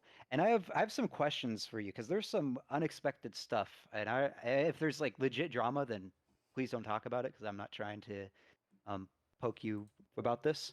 But I am curious. Poppy Zed solo registered and ended up playing for out of our Hwei, and GN Lumi joined another team. Was your roster just full and they decided to play separately, or did you purposely plan this out as a collective group? And again, if there's drama, no need to address that. But just Oh, curious. yeah, I think we just had like too many players for the most part. Mhm. But yeah, I think like there was like a little bit of drama with Lumi, but it's like not a Oh, big deal anymore. So okay. Understandable. It happens. I mean, whenever you have a big friend group, it is hard to actually coordinate teams. But it's cool that he was able to make a team, or at least participate in a team. And same thing with Poppy Zed, your previous arena champion. hell yeah. Yeah. So, Erebus, a question for you specifically, not related to ARAM or this tournament. You have now, for this year, won an arena tournament. You have now won an ARAM tournament. Will we ever see Erebus complete a hat trick and go compete in a solo Summoner's Rift tournament or a Teamfight Tactics tournament? Or are you only going to stick with Arena and ARAM? I think for TFT I'm like bronze, so probably not. Okay, no one likes Um, a bragger, Erebus. Come on. then SR I'm like pretty boosted as well, so Pretty I mean boosted. I'm down to participate maybe, but it's probably over for me. Okay. I'll put that as a maybe for Summoner's Rift. Okay. Okay, Rylionn, any Abs- questions? I mean, you guys met up with them in the second game, so you guys got a bye in the first game, right? You didn't have to worry about round one. Going into round two, the Triple Bs, they came up. The first setup was, I think, a lot closer. Were you guys worried at all? I know you said you weren't worried about like a game two here, but just in the second meeting here, like, were you worried at all about them? And you're like, all right, we already beat them once. I don't expect them to see them again. Here we are in the finals, meeting up again. Any kind of like thought process going into the finals matchup here for the second time, as in meeting them for the second time of the day? Uh, I think they like played better the second game. Yeah, like we were pretty confident going in, but then like we were kind of like losing like the early fights, and it was like a little bit scary. But then we like calmed down and we just like won later. So If you had to give a personal MVP, aside from yourself, of course, all right, and you know what? Throw yourself in there. I think you did fantastic. Definitely MVP worthy, 100%. Who would you be giving the MVP to for this final game overall? The whole team. Actually, instead of for the game, for the entirety of this ARAM tournament, who would you give on your own team the MVP? uh, I'll give it to Anosa, I guess. Yeah. Yeah, I think That's what I said. yeah, because like yeah, like one of our players had to like go in the middle, and then like we were like, oh my god, what's gonna happen? And then like Anosa came in the clutch, and he like performed really well. So yeah, I'll give it to Anosa. 100% agreed. I thought Anosa was fantastic. If Furbo is like right underneath, and then you're like right Right. underneath Furbo. You know what I mean? Like you guys are all Agreed. so close in terms of like who I would give MVP to. Your Corky game, absolutely amazing. Like I thought that was fantastic. Um, a couple of different champions that I would have picked. Who was the shocking surprise on the other team? I thought personally it was Poppy. I thought there would have been a better pick, for Llama specifically. I don't think Poppy was the best one. If you could have changed the other team's draft for that third game, that would have made it a little bit more difficult, do you think? Who would you have put in there for them? Um, Not sure. Like, yeah, I think we were a little bit scared if they played Mel, because like See? we were thinking about playing like Brand or like some other champ or Varus. But then we were like, if they pick Mel and they like reflect the Brandel or the Varus, then it'd be kind of devastating. So Hmm. we were thinking that they might pick that, but I was I surprised to think not see Mel all day. In any of my casted games, she was available, was not picked at all. Very surprising. true. Okay. But yeah, no, that was pretty much it. I just wanted to, congratulate you again. You guys played fantastically. You guys obviously have the cohesion as a five-man group. You guys been playing for a long time together with these members, or did you guys just recently form up? Yeah, I think so. Like we play like a good amount together, so we like know each other's play styles and everything. Perfect. Love to see it. Love to Very hear it. nice. You guys did amazing, and it was an honor watching you all just perform here today. Awesome. Thanks so much, and thanks for hosting the tournaments. Like these are really fun. Of course, I appreciate you and the rest of the crew joining. Oh yeah. Anything you want to shout out, Airbus? Whether it's your socials, your teammates' socials, anything like that?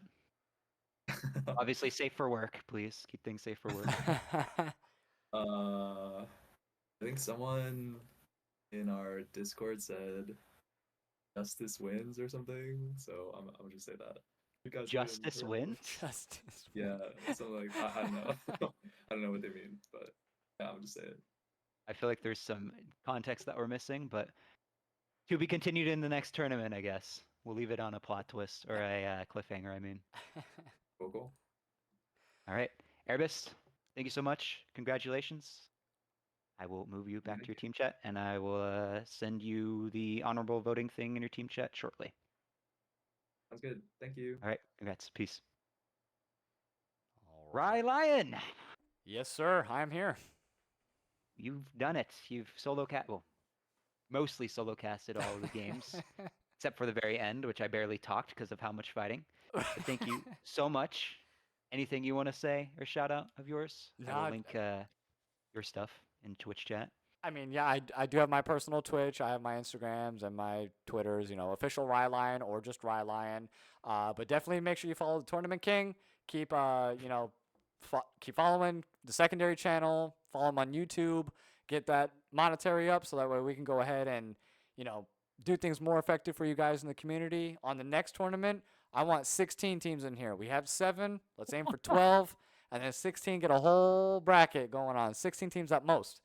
So I'm excited for what is to come here. Congratulations to all the teams that performed here today. Everyone fought valiantly, in all these games. Check PayPal just once again had that cohesion. They were the number 1 ranked team out of the 7 teams that have been here. They're ranked or tied for 3rd overall. I think this kind of moves them up, if not definitely in 3rd spot, might be 2nd. But congratulations to everybody that played, and I can't wait to see what you guys bring to the table for the next one. What a shout out, man! It feels like I almost told you to do that, but I swear to not. I was tell trying. I me was trying to shout me out scroll that fast. much. I was trying to scroll fast enough to read as you were texting me right now, but I think the people got it. All right. Well, I will return the favor, I guess. Make sure to follow his Twitch and his x.com/Twitter. Whatever people call it these days, I will link it into the Twitch chat if you guys want to check it out. I also want to give a very special thank you to Thomas yes. Casts, who casted the other games on twitch.tv/Tournament Kingdom. And I linked his YouTube channel if you want to see some of his narrations and stuff that he does over on the YouTubes. That is also linked in the Twitch chat. I'll give a special shout out to the rest of the teams. Obviously, we interview check PayPal, Airbus. Shout out to Blue Ball Boys, Dirty Pickles, Rylionn, Amused, Out of Our Hwei, Zoids, and Yuin, Luong, and Neighborhood. The next tournament, I will make a more official announcement in June, but if I can find it, the next tournament will be a TFT tournament next week, Saturday, May 24th at 12 p.m. Pacific Standard Time. The next actual League of Legends tournament will be May 17th, at least as of this. Sorry, not May 17th, excuse me. June 21st, Saturday, will be the next one, and it'll be Summoner's Rift. So again, stay tuned for that. Make sure to join the Tournament Kingdom Discord server. It's linked in the Twitch panels down below, and then keep up to date with the actual tournaments that we will have in the future. Rylionn, thank you so much again. Couldn't have done it without you. And also shout out to Thomas. Any last words, or shall we wrap up the stream? I think that is it. We said everything we need to say. Thank you to all the people that tuned in. You all have a very wonderful rest of the night, and we will catch you at the next one. Have a great night, y'all. Bye-bye.